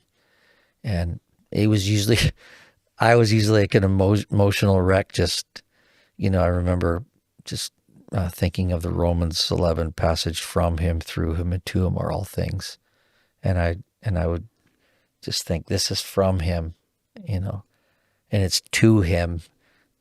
One preacher I know used to say, all gifts from God are intended to direct our attention to God and create fresh affection for God. So I'm seeing these gifts, and that's what it was doing. It was from him, it's to him, it's through him, and would just be wrecked. Like, this stuff is here to actually draw my attention to you and create fresh affection for you. So I just was doing better every day, starting to thrive, and had a motorcycle accident in June that year, and was doing quite good mentally. Felt like I was turning a corner, and then a physical wreck, and that kind of messed with my head again. And so the end of October, I resigned from that church, and then it was like just trying to figure out, what am I supposed to do? I knew I was supposed to coach and train when I went there, but I felt like, I just saw a lot, and my wife saw a lot, where I think I'd had a level of PTSD towards church. Definitely had a fear, a flood of those first 10 years, and then some things that I experienced in the years leading up to my break that made me question, are we doing church right? And why are so many pastors burning out? Why are people walking away from the ministry? And then, my wife had just had her fill, and I think was thinking, to this day, like, we're in a great church, but she talks about, she came with me recently to another church and literally had to get out, like she was having a panic attack. Which is crazy, in a way, like crazy is the opposite of what church should be. But I think it's more common than not, where churches are, or people have been really hurt by churches and leadership and things like that. How like, what advice do you give people regarding church? And like, do you feel hesitation to take unbelievers to church? And like, because it's often a very messy place. Yeah. The advice most people give me is, first off, they say, I have no clue how you're still in the church. Yeah. That's the first thing they say, because all my friends at your age that didn't experience not even a tenth of what you've experienced are not in the church. So, yeah, I think so much of it is connected to understanding theologically the purpose and plan of God. Ephesians, Colossians talks a lot about the church, that Jesus is the head, and that he's actively engaged in the church, and in all of its brokenness and all of its sin. He doesn't have plan B. And so, like, you say to yourself, like, I think we need to see reform in the church. I think we need to see change. But I don't think getting out of the church and looking at the church and criticizing it is the way to do that. Mm-hmm. I think there's a lot of guys that are out there on YouTube and all kinds of other places criticizing, calling down the church. And so how do you have an honest conversation about things that are not good? Yeah. And how do you, and when you talk about reform, like, what areas do you think need to be reformed? So maybe first questions first. How do you talk about the church that when it does wrong, like when there is justified criticism? Yeah, I think first off, not going to the pastors or the elders with this is what you are, but maybe more asking questions. Help me with this. Is this just a perception I had? Or if you don't get answers? yeah, I mean, I think if it's to the place where it's a growing conviction that, then maybe you need to go find another church. The beauty of the local church is there's one for everyone. We used to play real loud music at the church I planted, and we had a sign in the lobby that said, "We unapologetically make a joyful noise to the Lord," and had a bowl of complimentary earplugs, because we ran at like 95 dB, which is quite loud. Okay. But I have people come in and say, "We love this church, and I'm a big tither," and I'd say, "Well, that's great." Well, they'd say, "But you got to turn the music down." Yeah. And I'd say, "Well, no, that's who we are." But there's lots of churches out there that don't play music as loud as we do. And so, I'm sure there's a great church for you somewhere else. Mm-hmm.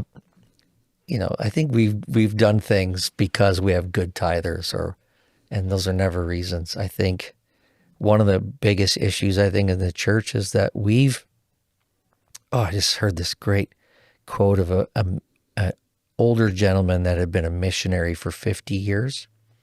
And then he started training young missionaries. And he said, when I was a missionary, the missionaries around me were spiritual giants, but methodological, they were weak. They were pygmies, he said. He said, where today, what I see now is I see missionaries who are methodological and they're spiritual pygmies. And I think in the church, our greatest temptation is to get on a track and run with it. And on that track, we actually don't need God. We have a plan, and we're just going to follow our own plan and not be spirit-led, yeah. And when Jesus said in Matthew 11:28, "Come to me, all who are weary, and I'll give you rest." That's a beautiful promise. But then the next verse, he says, "Take my yoke on you and learn from me." And a yoke has nothing to do with rest. Yeah. So I think what he's saying is, I want to teach you pastorally, just as a Christian businessman. I want to teach you as a church, as a pastor, what it means to do restful work. And so restful work for me is sitting at Jesus' feet and waiting for his marching orders versus, because I think you or me or most guys can come up with a great plan. Yeah. Yeah, not a work. Work's not that just go do stuff, but is it the right stuff, and are you not neglecting other areas? And yeah. Okay. I want to ask a lot of questions about music and some of the songs you've written. Before we go there, I want to touch on the fact that you foster a lot of kids. Mm-hmm. How'd you get into fostering?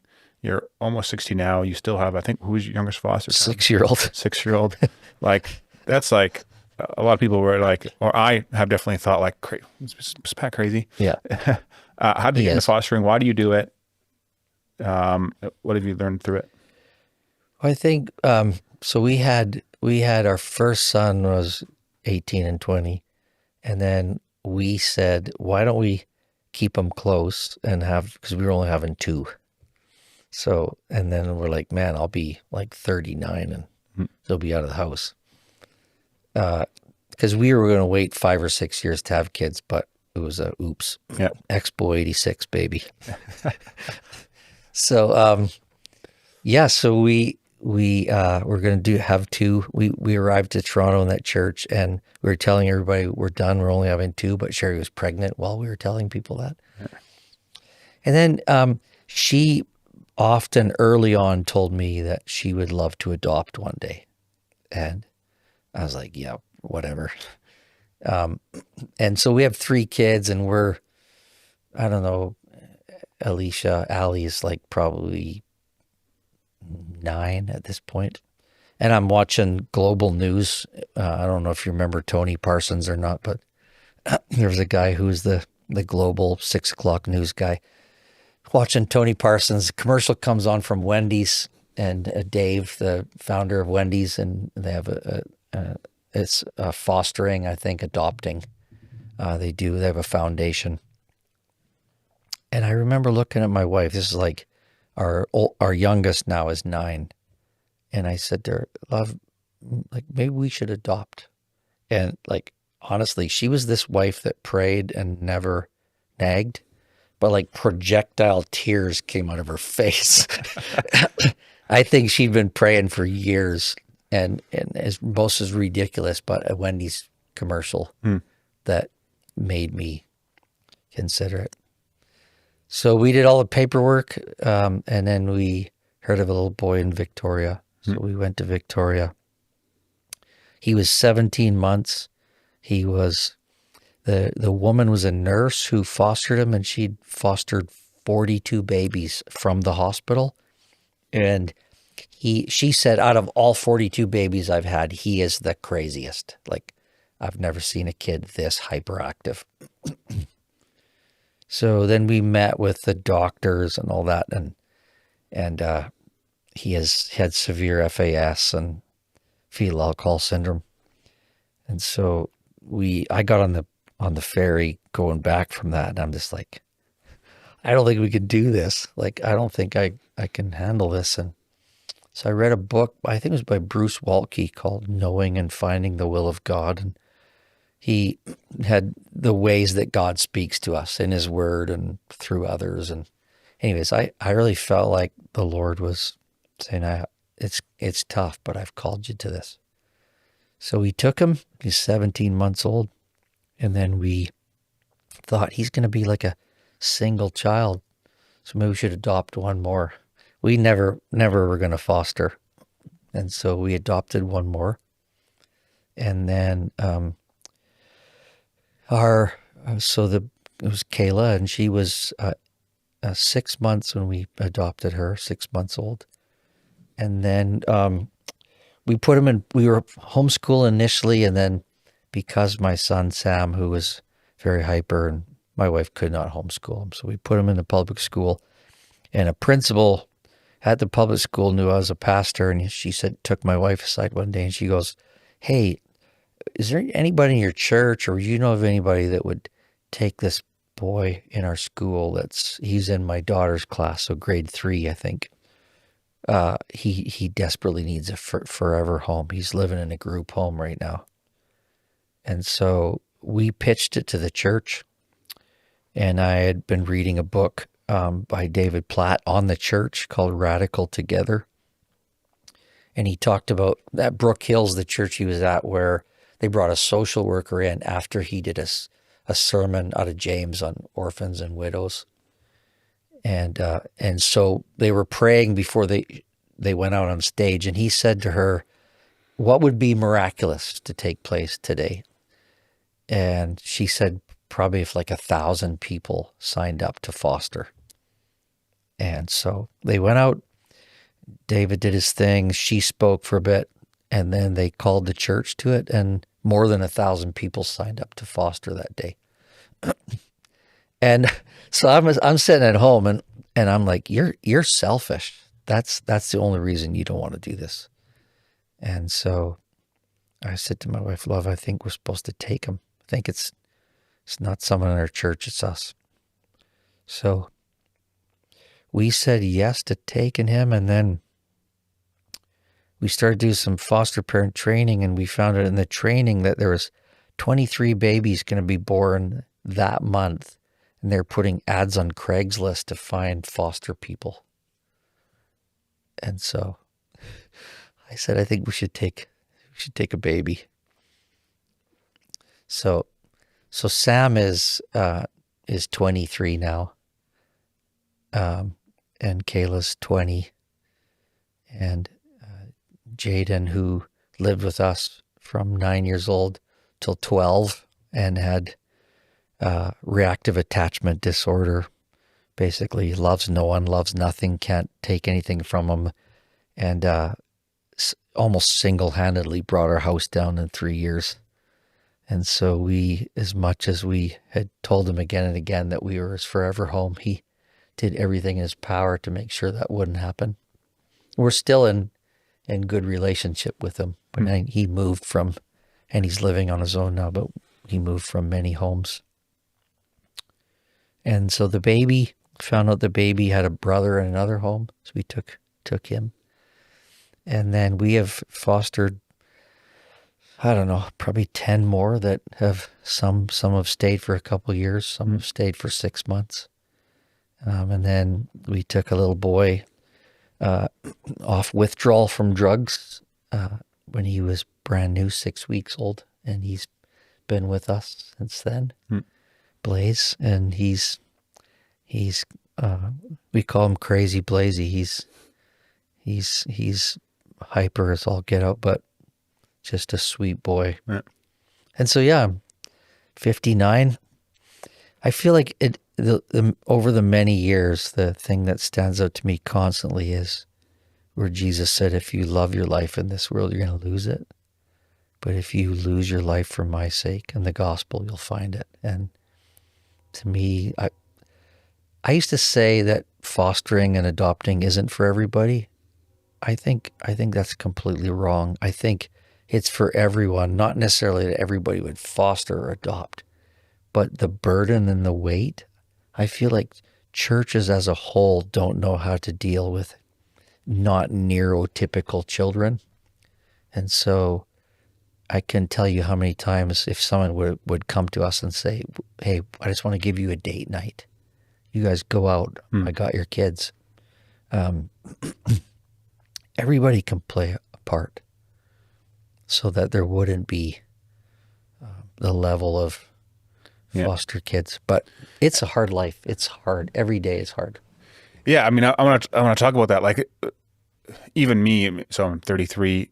I've another kid on the way. I can't imagine being in my 40s and 50s and still having kids around. It's not a secret that as you get older, you have less energy for kids and stuff. And I mean, I have desires that I want to, like have a nice house or whatever, all these things. Yeah. And the idea of fostering is just like, wow, that'd be really, really hard. Yeah. I can't do that. And I think I have one friend that fosters and he says, I can't either. Yeah. True. I need Jesus every day. And I think that's a really wise, good answer. But how is it just pushing through? Like for the people listening that are in the spot, like, or for me, myself, even like, do you just, how do you know? And how do you get over this like desire for comfort and desire for like selfishness? Cause that's what I feel now. I'm like, I feel selfish now too. Cause I'm just like, I don't want to like, right. I know some of the details of the stories of what foster kids with FAS or other things like that are like, and it's very hard. Like you said, the one almost brought your house down. Yeah. How do you? Sam's 23, but ran away from home at 16. He's been in rehab 3 times and he's never made it, never completed, and he's living on the street in Victoria. He was very costly the early days of running away from home and causing damage, and police and picking him up, having OD'd at the hospital several times. And yeah, I mean, I think it's just that thing of lose your life, you'll find it. And so the question I think everybody has to ask is, what does that look like for me and my family? And I think for our family, it was, we're going to do this. We're going to take these kids. And that's, my wife would tell you to this day, I have dark days where I'm like, what am I doing? Like right now I'm thinking like, so Blaze will be 7 in April. When I'm 65, he's like, he'll be getting his license when I'm like 68 years old or something, so just like thinking about stuff like that. But, in serving Jesus, there's not like a retirement time. That will come when we see him face to face, and we'll know a rest that we've never experienced, fullness of joy in his presence. I think until then, whether it be, doing ministry in a church or serving Jesus in the business world or whatever that is, what is he calling you to do that looks like losing your life? Yeah. So I think that's the key part, because I think sometimes, probably one of the reasons why there's problems in churches, there's a young guy that's like, oh, it'd be great to be the lead pastor and all the fame that comes with that, or to be well known, or have a great ministry that people look up to you for, or we all want to be it's still about us. Yeah. And so not just to ask, what is Jesus calling me to? Because it usually involves laying down your life, losing something, a suffering, which that's the part we don't want. We try to find areas to serve where we don't actually lose, we gain. Yeah. Yeah. Which isn't serving anymore. And losing your life is like, there's nothing, like Jesus said, it's everything to gain, but in the moment it doesn't feel like gaining anything. No. Right? You know how much I love golfing, and I think sometimes if I didn't have children right now, I'd probably be out there 3 times a week. Yeah. But I have children. Yeah. And my wife is extremely gracious, because I think she gets that, guys your age this wouldn't be their reality. Yeah. And it's made us kind of be awkward with everybody, because we have peers that can identify with us. Yeah. And we have young families who can identify with us. Then you have all of them in our home are very neurotypical, or not neurotypical. A bucket list of issues mentally, some physically. And so, it's you have to be on all the time. Yeah. And you have to be, it's leaning at Jesus. Yeah. It's an investment that you pray one day. And to me, it's proclamation, demonstration. Proclamation. Yeah. Show it. Yeah. Show it. What do you do now? Like, what's your job? What's your job now? Because you have an organization like a charitable organization. Before we get into the questions about music and church music, and what do you do now? Yeah. So, me and my son and a worship guy in Vancouver named Mark Willerton at Westside, I think it was like 2018, we started a charitable ministry called Gospel Commonwealth. And at that time, we just wanted to write Christ exalting songs for the church. And the reason why we called it Commonwealth is because we feel like we don't want it just to be us writing songs, but we're praying that God would give us more songwriters from around the globe. And I don't think there can ever be enough new songs to sing of the glories of Calvary, of the beauty of Christ and what he's done and who God is, and his character, his attributes. So if God is giving these songs, why would we not produce them and package them in a way where we can say to the church worldwide, sing these songs. They're gonna help your church think more theologically, to understand God more rightly. I think it's A.W. Tozer in Knowledge of the Holy. He says, if we would bring back spiritual power to the church, we have to begin to think of God more nearly as he is. And I think we wanted to write songs that help people think of God and what God demands of us or calls us to. Want them to think more nearly as he is. So that's how it started. And then this last year, in process of just saying, what am I supposed to do now? That's where I had churches reach out to me a lot and saying, hey, would you come help us? So I'd be consulting, walk into a church, walk the walls of the church in terms of their music ministry, their worship leaders. And then just decided that I think consulting, training worship leaders. It's amazing the day and age in which we live, because everything is so accessible, and YouTube is inundated with worship songs. I mean, there's enough worship music. Why would you start another ministry and do more worship songs?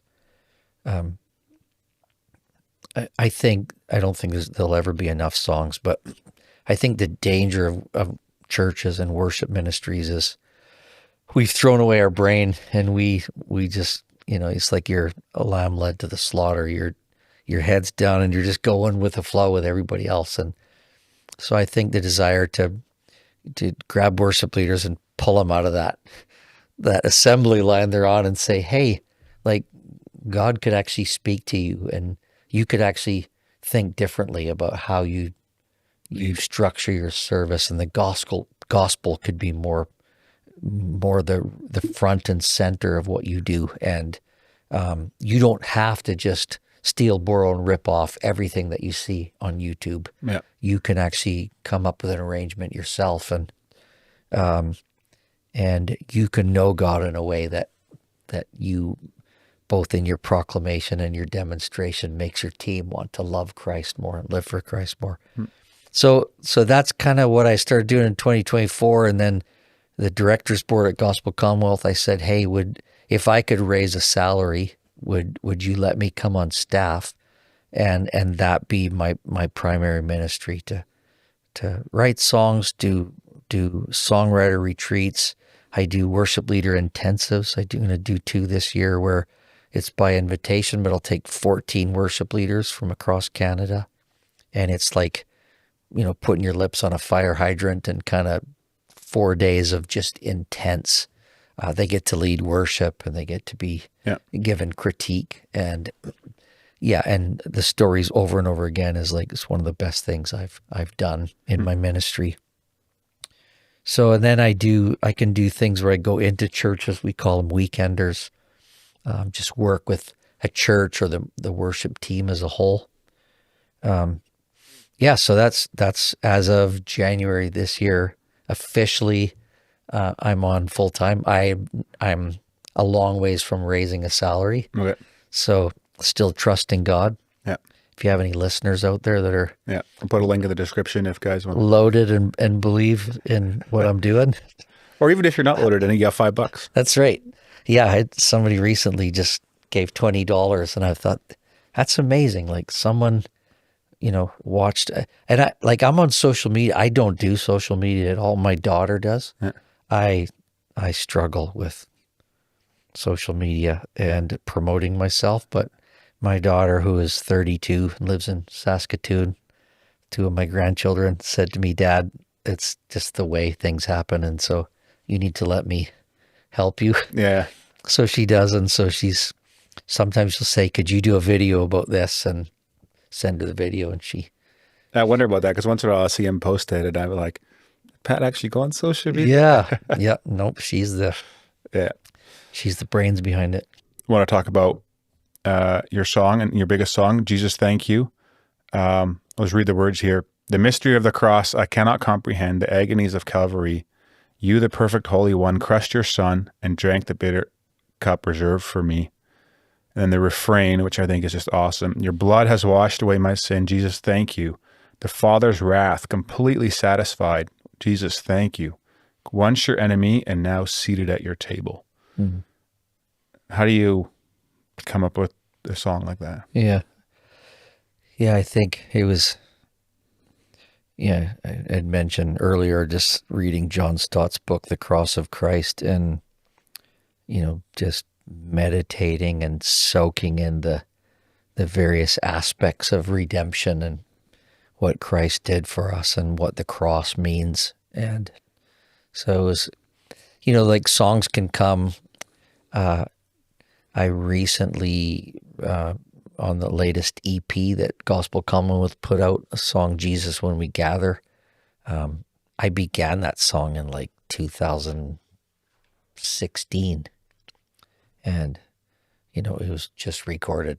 Paul Baloche recently on a podcast, we had him on a Worship God podcast, mentioned that 10 years ago he had a song that he just recorded. And so, I think sometimes songs don't come like Jesus Thank You did, but that song came all at once, like to the point of pulling out my phone and recording it in the car, pulling up to lights where people were wondering if I was having a nervous breakdown or something because there's tears coming down my face. Yeah. And I think the story of David and I can't remember his name, but the crippled Mephibosheth, Saul's nephew or something, and David said, "I want you to sit at my table. You're gonna be at my table," and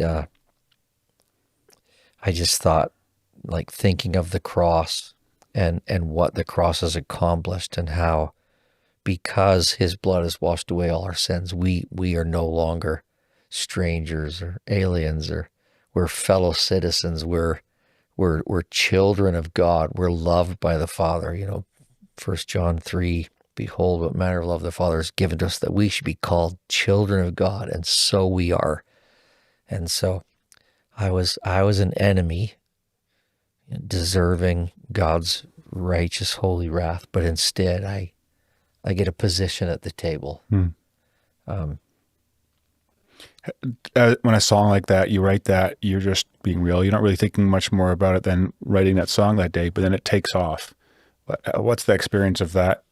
Like a song, like, I don't know what the numbers are, but it's very well known. What's that like? How did you process that when that started happening? I think like I've had a lot of people say, like, what's it like when you're at a conference and 5,000 people are singing it, or but I feel like the truth of that song, like, we all have deceitful hearts, but I think I'm pretty quick to be mindful of, like, that was a moment of being with Jesus where He revealed something of what He'd done for me and the impact that it will forever have on my life. So I can be in that conference and singing that song and be just as wrecked from the first day that I wrote that song. And I think a lot of songwriters are saying, I want to write a great song so I can go around the world. How do I get my songs published? I think the key is, how do I write songs that honor God, that can serve the church, and if they go anywhere, then you could say, that wasn't me. Like, the guys who strive, and the first album I did in 1997, where we spent 40 grand. This guy took me to Nashville to the Christian CMA, in the where the Predators play, and everything. It was like, let's blitz everybody we know. I had tons of CDs. I was getting people to, hey, will you listen? Will you make me famous? Yeah. And it went nowhere. It was just striving, empty striving. And so, Jesus, thank you. It's, I send it into Sovereign Grace when I wrote it. And it just, like, rocked me so much that it was like midweek, and I'm like, I'm going to sing this in my church on Sunday. They don't recommend when you write a song to sing it in your church, really, because if someone's going to give input about it, then you've already taught it to your church. Now you got to, so, but I didn't know any better back then. I sang the song, and I literally had a lineup of people that said, where did that song come from? Who wrote it? So I did a voice demo of it, and I sent it into Sovereign Grace, and the guy that was producing Sovereign Grace music that time had a listen. He just went, like, great, it works in your church. It's not this, it's not this. He basically said, keep it if it's working for you, but, like, we would never do anything with it. And then a couple months later, I went to a songwriters retreat there. And this time the songwriters retreat had grown. There were probably about 30 people coming.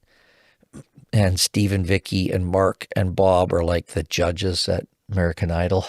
So they sit at a desk. You sit on a stool. And I'd taken 3 songs, and I thought they were all hits. Yeah. But after I sing a song like Bob's, you can tell he doesn't have words. And he's like, do you have anything else?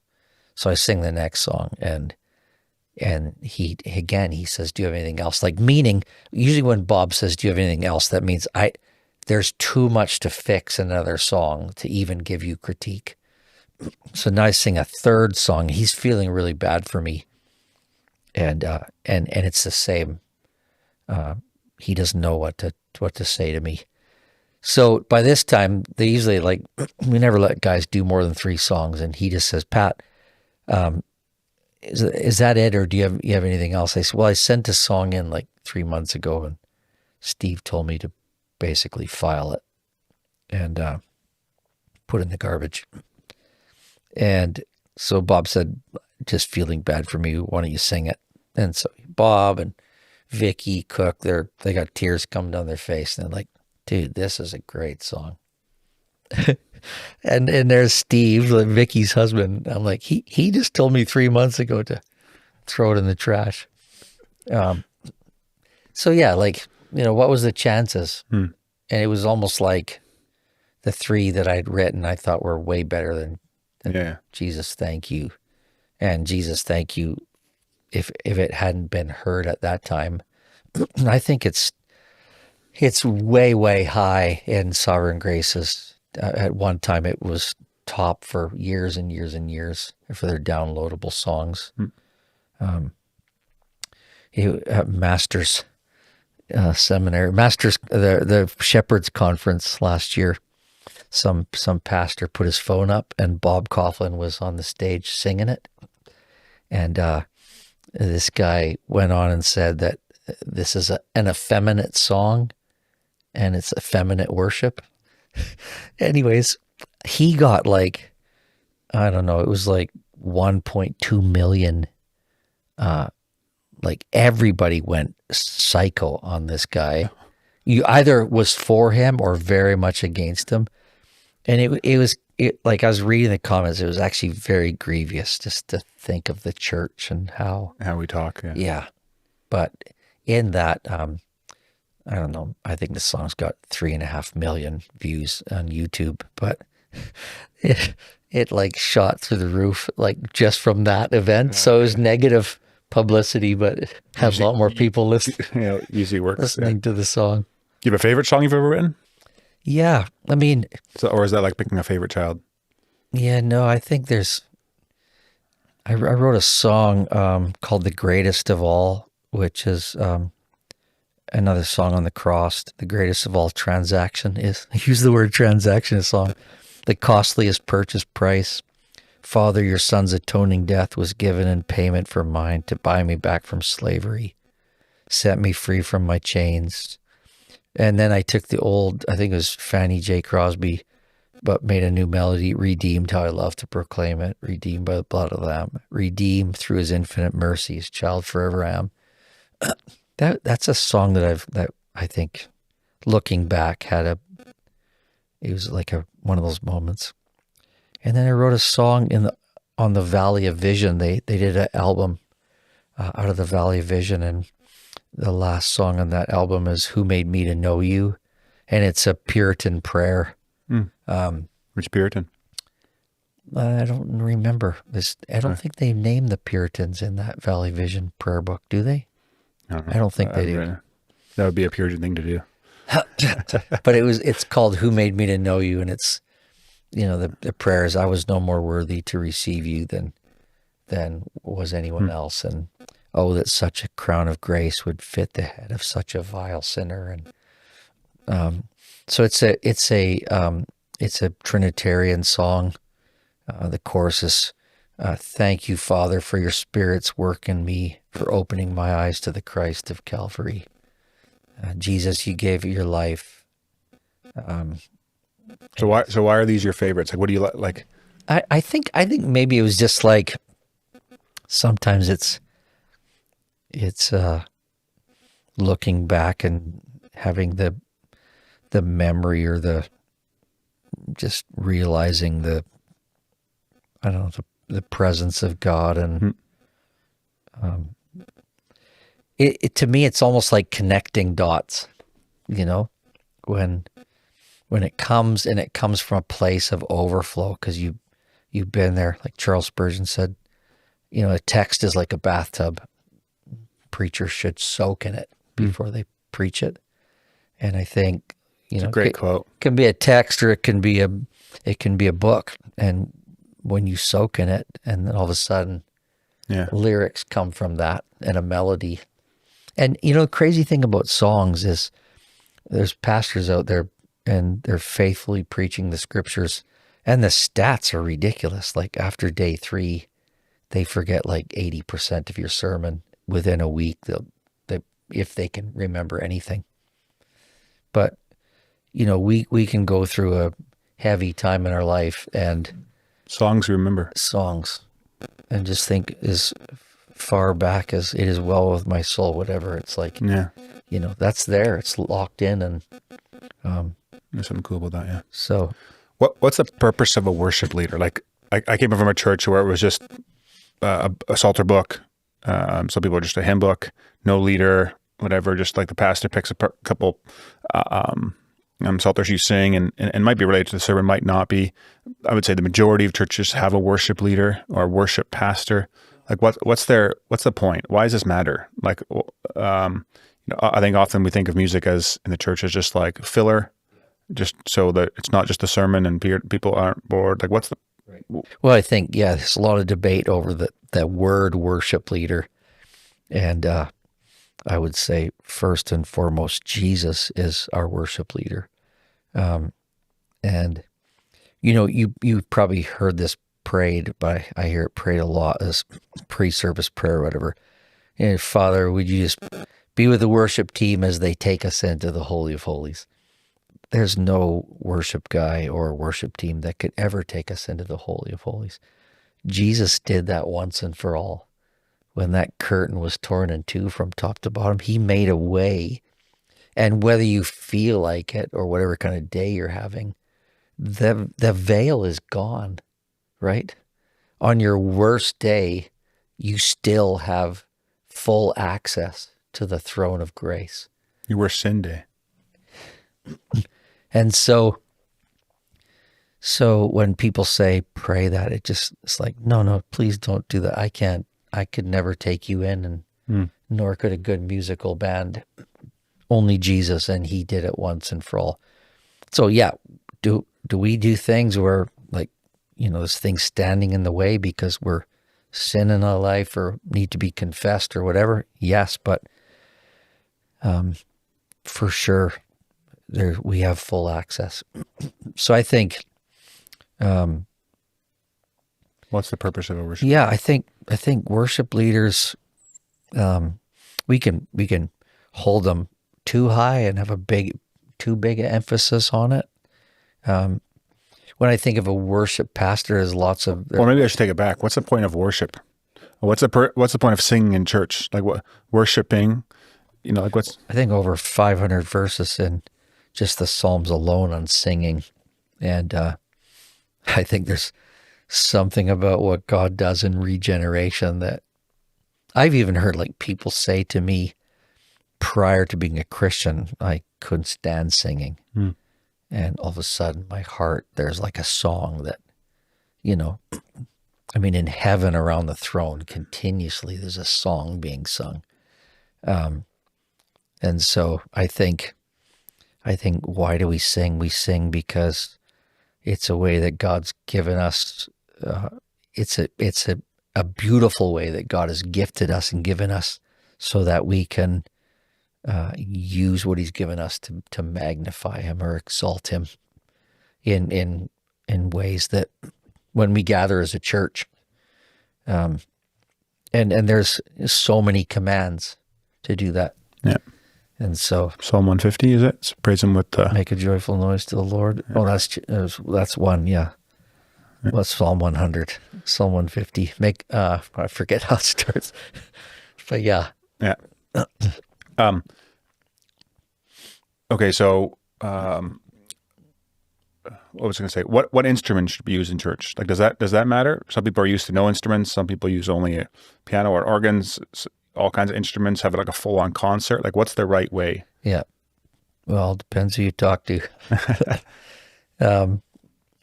I think, Martin Luther used to say that the organ was the devil's instrument. So what would he think of today Yeah. with our smoke machines and our lights and Yeah. our electric guitars and pounding bass guitars and drums? Yeah, I mean, man, the commands in Scripture, it's interesting because most churches are okay with fulfilling the command to sing to the Lord, but there's probably as many that say make a joyful noise or to shout to the Lord or to kneel before the Lord or stand in awe of him or lift holy hands. And often we struggle with many of those, dance before the Lord, clap your hands to the Lord. Those are like commands in Scripture, but we singing's okay, but just don't make me do like. So yeah, I've done a sermon often in churches where I'll talk about some of these things, but I think you have someone and go, well, I'm not that kind of person. I remember a very, very well-known preacher that Bob Coughlin said to him, like, who had been at conferences with Bob multiple times. And so over a period of 10 or so conferences, Bob said, I noticed you never raise your hands. And he goes, well, where I am in the United States, in the city I live in the type of people that attend my church, I wouldn't raise my hands. And as they got going, it literally became like, I don't raise my hands because of the caliber and education and the type of people that attend my church. Like, I don't know this guy well. I don't know if he'd go to pick his favorite sports outing, and would he raise his voice or would he yell or would he lift his hands up and cheer? Well, it's interesting because you think of the word worship. If you had played the game Actionary or Pictionary, Yeah. like what would you draw or what would you act out? You would draw someone on their knees, someone lifting their hands, or like that. And you see people worshiping at a sports game when they score. Everyone stands up, yells, lifts their hands up, and stuff like that. But then some churches, and you're like, it doesn't seem like they're worshiping. No, yeah. To get them to sing sometimes is a big deal. Yeah. But you certainly wouldn't engage more than that.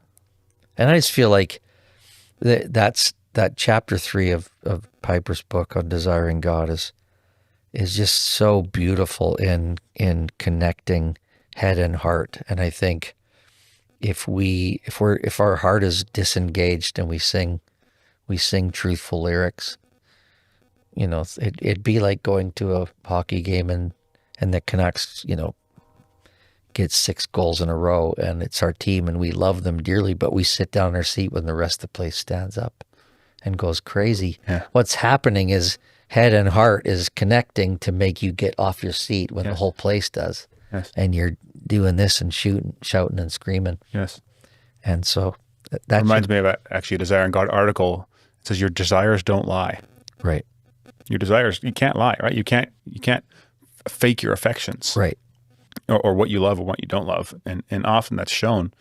And like what we get most excited about. How much more with Jesus. Yeah. I was at a church recently and I was leading worship and I was just being quite undone by the song I was singing. And I've been known to it's happening and I'll just sometimes I'll take my hand off my guitar with the band's playing and I'll just I'll jump. And I just was raising my hands. Tears were coming down my face. A guy came up to me after and he goes, wow, you were quite animated this morning. Interesting that he would use the word animated, but he had no category for someone actually being touched by God in a way that, I don't think much about. You think it's because a lot of people do that and fake it? Emotionalism. But I think what's happened is a lot in the church is we're so concerned for emotionalism, not wanting that to happen, that we don't let our emotions Okay, so I want to talk about that. So I listened to your podcast with Matt Shantz that you did a couple years ago, and you talked about not losing the old things from church history, Yeah. like reading the Apostles' Creed. You went to a church where the whole church read it, Yeah. and you can also have it that can be done for years and years, and it just becomes cold dead orthodoxy, and Sure. it's just you're not actually like thinking about what you're reading anymore, and that this has been something the church has used for years to share what they believe. So how should we think about changing things in the church? Because there's a lot of thinking like, oh, we've always done it this way, and we want it. And what's the point of changing? And we don't want to be seeker friendly, like you say that. Hey, we're so afraid of like emotionalism that we don't allow emotions Yeah. at all. Like, I think a lot of people feel like frozen and like what to do. Like I even have it myself. I think last week Sunday was the first time, the second time in my life. I think I raised my hand in church, but I was ushering, Yeah. or I was at the welcome desk. I was in the back of church, so no one could see me. Yeah. And so then I dared to do it. Yeah. Because often I feel the desire to, but there's fear of man, but yeah. So talk to me about that. Yeah. I mean, I think. Sorry, what's the question? Because I Emotionalism. How do you? It has to be real. Yeah. You don't want people just to have hyped up emotions and no truth be in it. I always talk about in a lot of my teaching of teams, like what does it look to spread a banquet feast of Jesus? So like you can have people come and you can whip something up. We see that a lot. There can be real hype, and you can get everybody dancing and worship. I've seen worship where they got mosh pits and everything.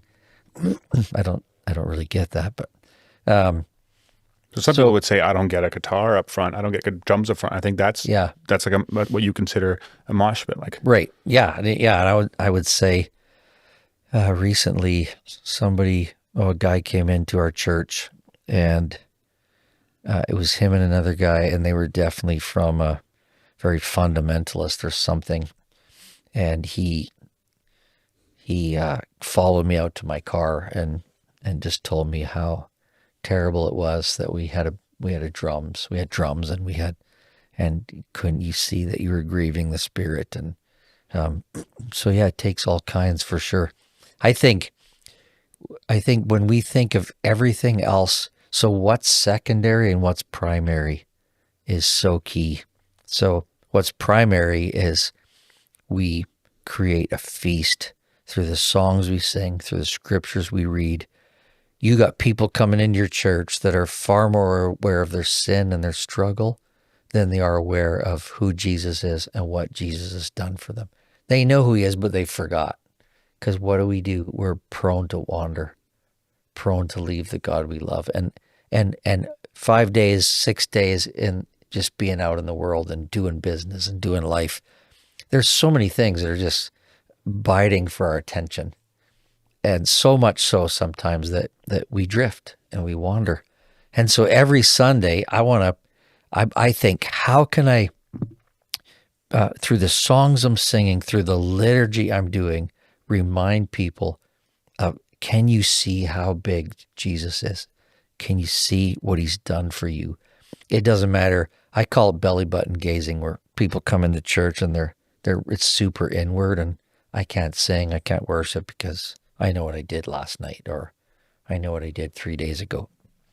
What I want to do is, through what I do as the person who's conducting the first portion, because worship isn't singing, worship is preaching, worship is fellowship, worship is prayer. That is a worship gathering. And so the way we listen to the word being proclaimed, when we partake of the sacrament, that's all worship. And so, but what I want to do in my portion, in the corporate singing portion, is I want to say to people that are belly button gazing, that are more aware of their sin and struggle, as Robert Murray McShane says, he used to say, for every 10 looks at Christ, take 1 look at yourself. Where I think in the church today, that's flipped opposite. We take 10 looks at ourselves for every 1 look at Christ. And if that's the kind of people that's coming in our church, what do I do? Do I whip it up and play fast music and, there's churches out there that say we have to start with a fast song to get people into it. And then we do medium songs, and then we do slow songs. There's nothing in Scripture that says anything about that. I think what should be our goal is how do we, and music is a secondary thing that God has given to, it should, if it's done right, should enhance the truth. Like this whole. If it's a acoustic guitar and a violin, or if it's a full 5-piece or 6-piece band, if it's distracting, I always say about creativity, we never do creativity for creativity's sake. We use creativity as a gift from God to make the beauty of Christ and the glory of God. It portrays it. So I can sing a song and change a bunch of chords on a song that everybody knows, so much to the point where people can't sing it. They go, "What are you doing?" Like, we sing "Here I Am to Worship" all the time, but now you put chords in there that it doesn't sound like the same song.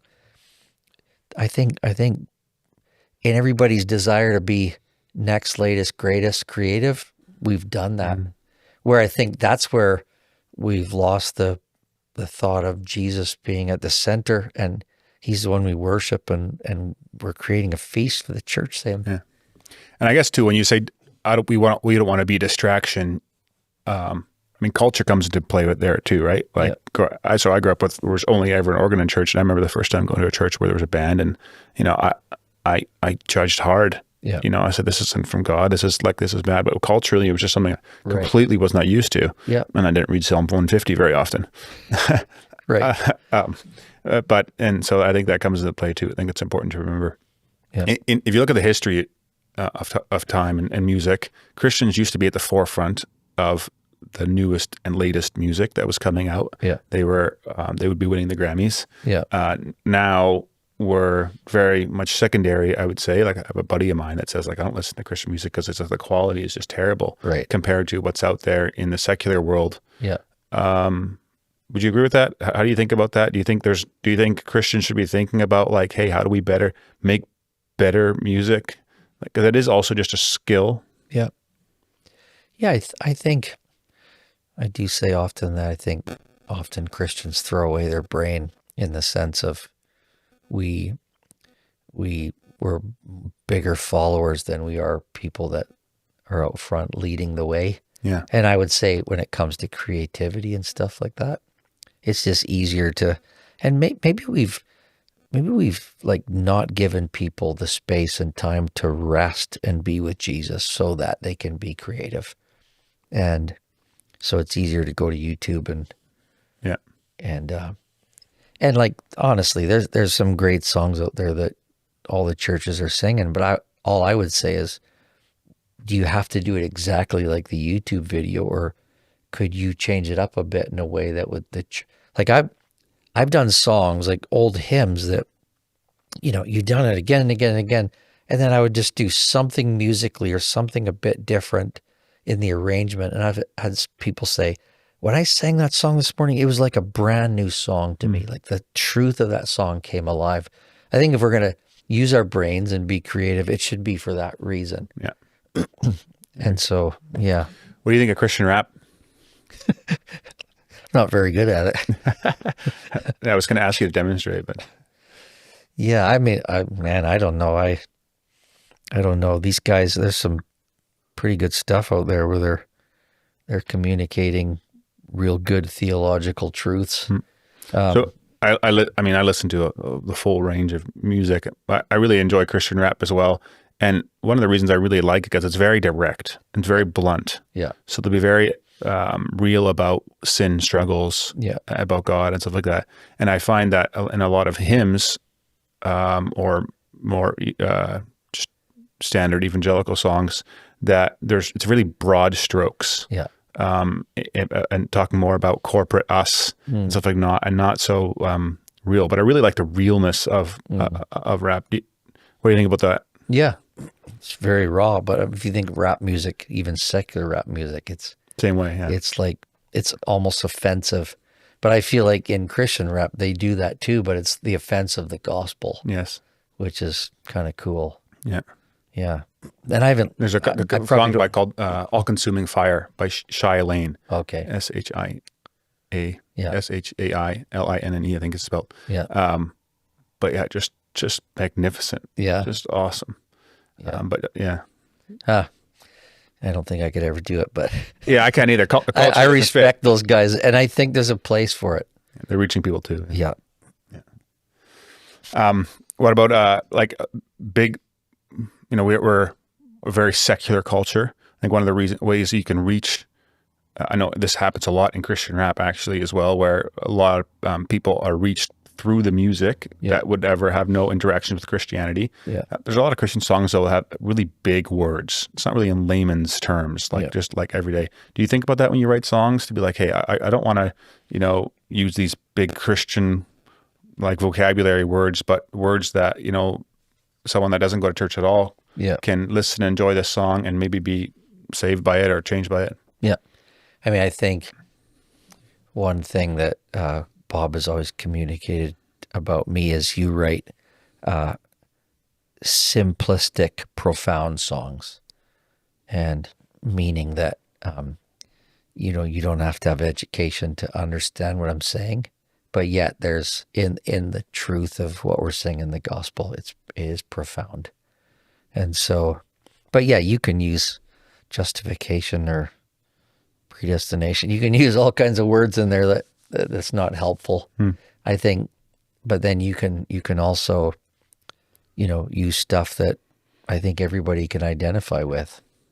And yet it's, I had Jesus, Thank You. Bob Coughlin sent me a video not too long ago, and I had heard a report by Sovereign Grace, one of the secretaries of Sovereign Grace Music had sent me, but a guy that was in Iraq, a U.S. military guy, that was on the top bunk, and the guy on the bottom bunk would go to sleep playing Jesus, Thank You, every night in the barracks. And this guy said that he gave his life to Christ because he heard the gospel so clear in Jesus, Thank You, that it made him, repent and trust in Christ. That's awesome. So I think our songs, the 1 Corinthians 14 of it's better to say a few words in a language we can understand than in a tongue and then he says, when we're doing this, the unbeliever comes in the place and says, surely the Lord's here. And he falls down and worships. So I think our songs, there's a way where what we sing in church, whether you're a believer or an unbeliever, I think the Spirit of God and the song combined with the truth of that song has the power to, cause someone to go, man, the Lord's here. It's real. Yeah. So your most recent work, you usually came out with an album called Gospel Commonwealth. Is that the name of the album? The album's called Come Take Your Place. Come Take Your Place. Okay. Yeah. By Gospel Commonwealth. So if people want to look that up. So you wrote, I picked two of my favorite songs that I've been I'm singing and enjoying. First song is Come Take Your Place. And that verse says, Jesus, you're a gracious king, giver of 1,000 things. All were meant to turn our eyes to you. But we believe the serpent's lies. The lesser things can satisfy. The place within our hearts reserved for you. Holy Spirit, do your work in me. How'd you come up with that?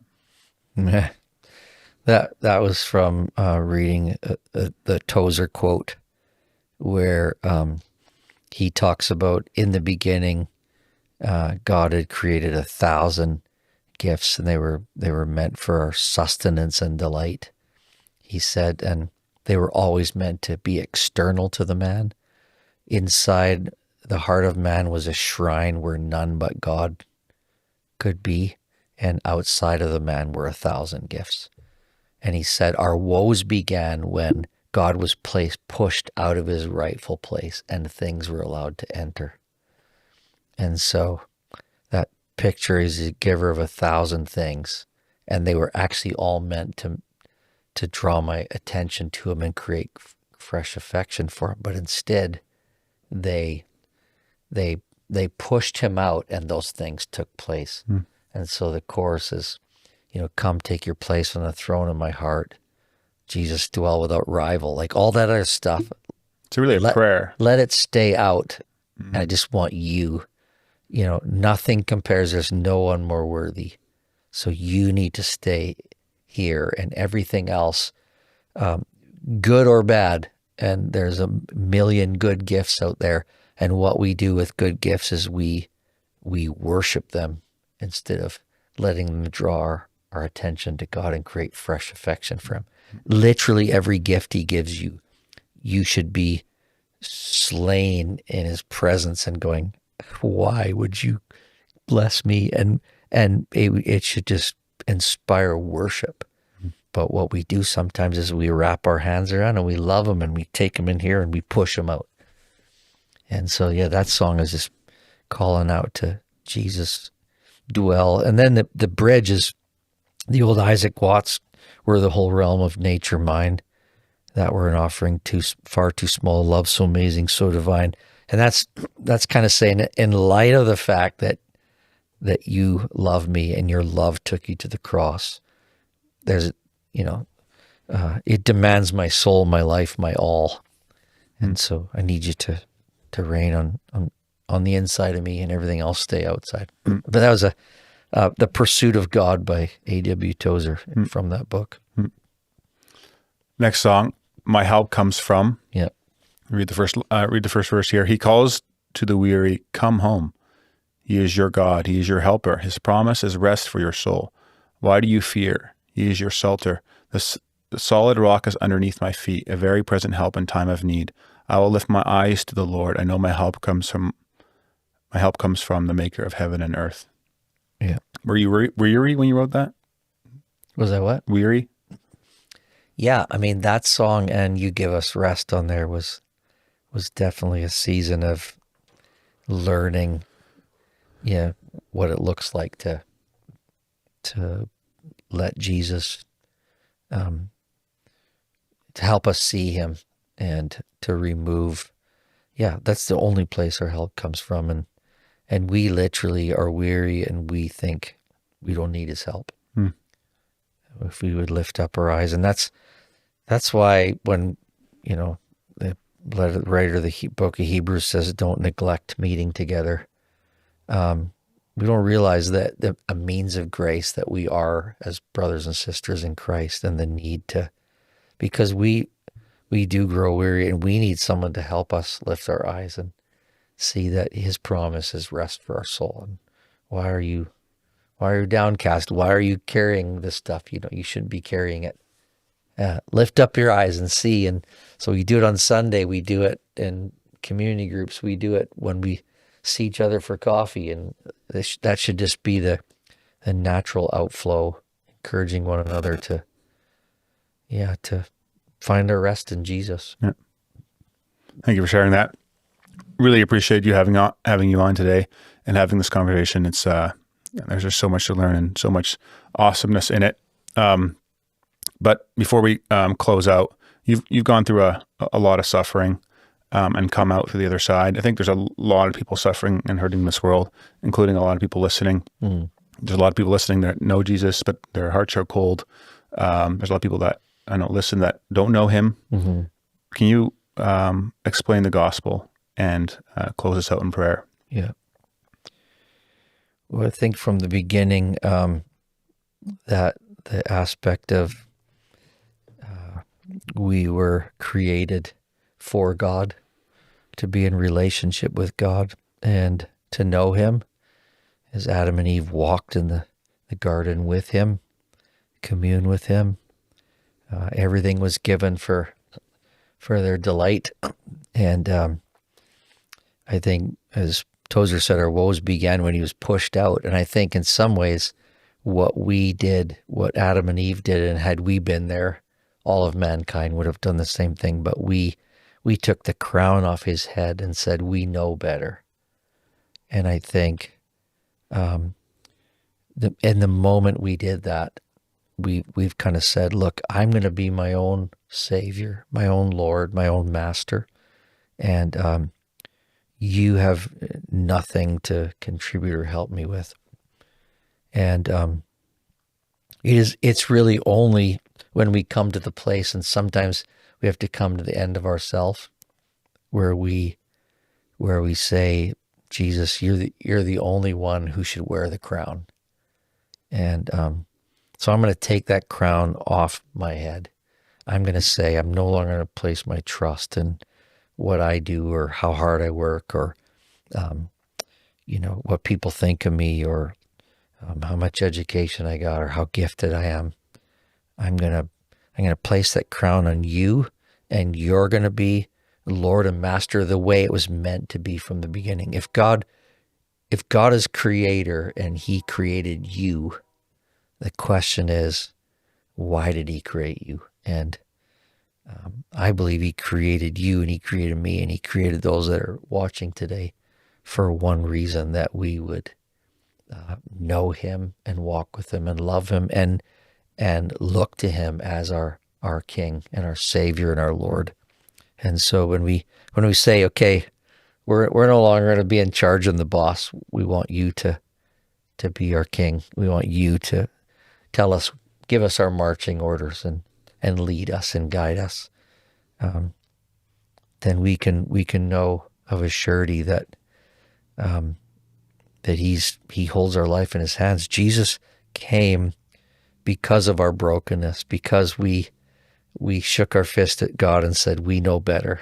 And Jesus entered our brokenness and he took on flesh, and he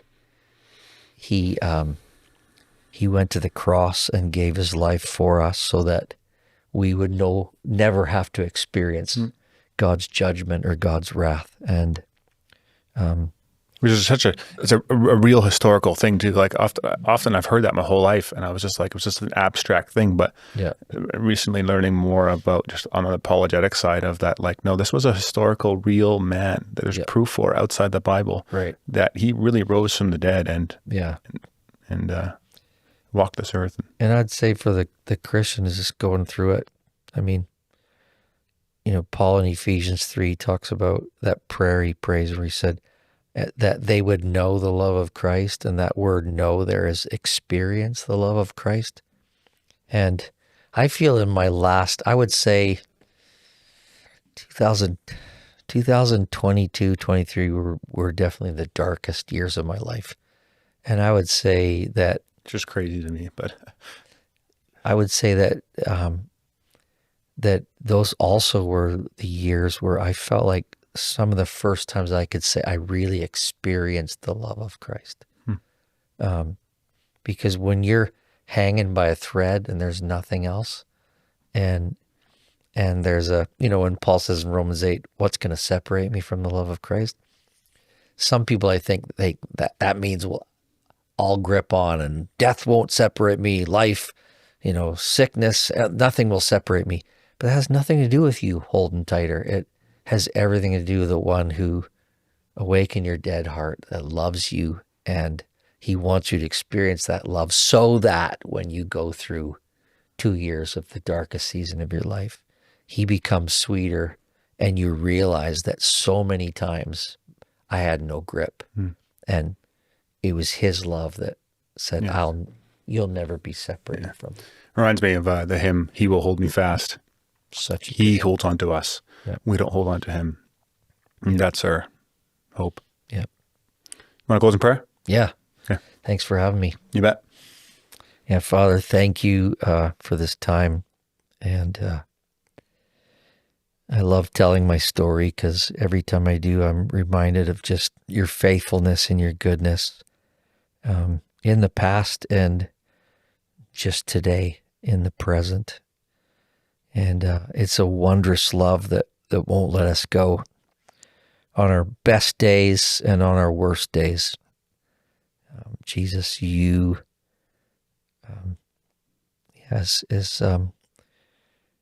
we read in your word of the steadfast love of the Lord that never ceases, that your mercies never come to an end, and that we get new mercies every day.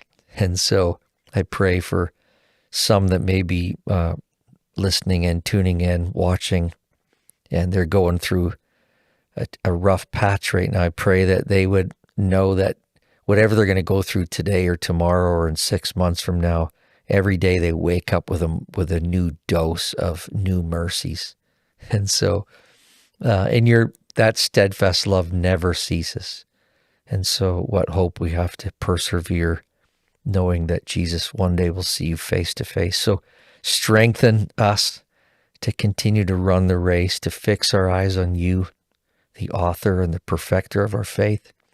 I pray for those who have struggled in the church or jaded from the church, that you would give them a fresh hope to find a place where they can build their life with others and do community and just be in the trenches with others, loving you and serving you, Lord, and pray that you'd heal up the wounds. There's so many out there that are wounded by the church, by what's gone on in the church. But Jesus, it's your bride, and you are actively at work in it, even in all its brokenness. So help us to join you in the renewal of all things and what you're doing in and through your church. And so we love you and we thank you in your great name. Amen. Amen. Thanks for listening, guys. Hope you enjoyed this episode. I want to keep doing more interviews like this and sharing more of this content. So if you're enjoying it, please do leave a comment, share it on your social media, share it with a friend or a family member in a group chat with family or whatever you have going on. You can also support the show on Patreon, patreon.com/furiously curious. Every week, me and Gary do an episode, and there's overtime episodes there as well, and they're fun to listen to. And if you're interested in Pat and his work, what's the website? GospelCommonwealth.com. GospelCommonwealth.com. Okay. Yep. And so if you want to support him and the work he's doing, he would love to have it. Sure would. So, okay. Thanks for listening, and I'll see you guys next time. Thanks.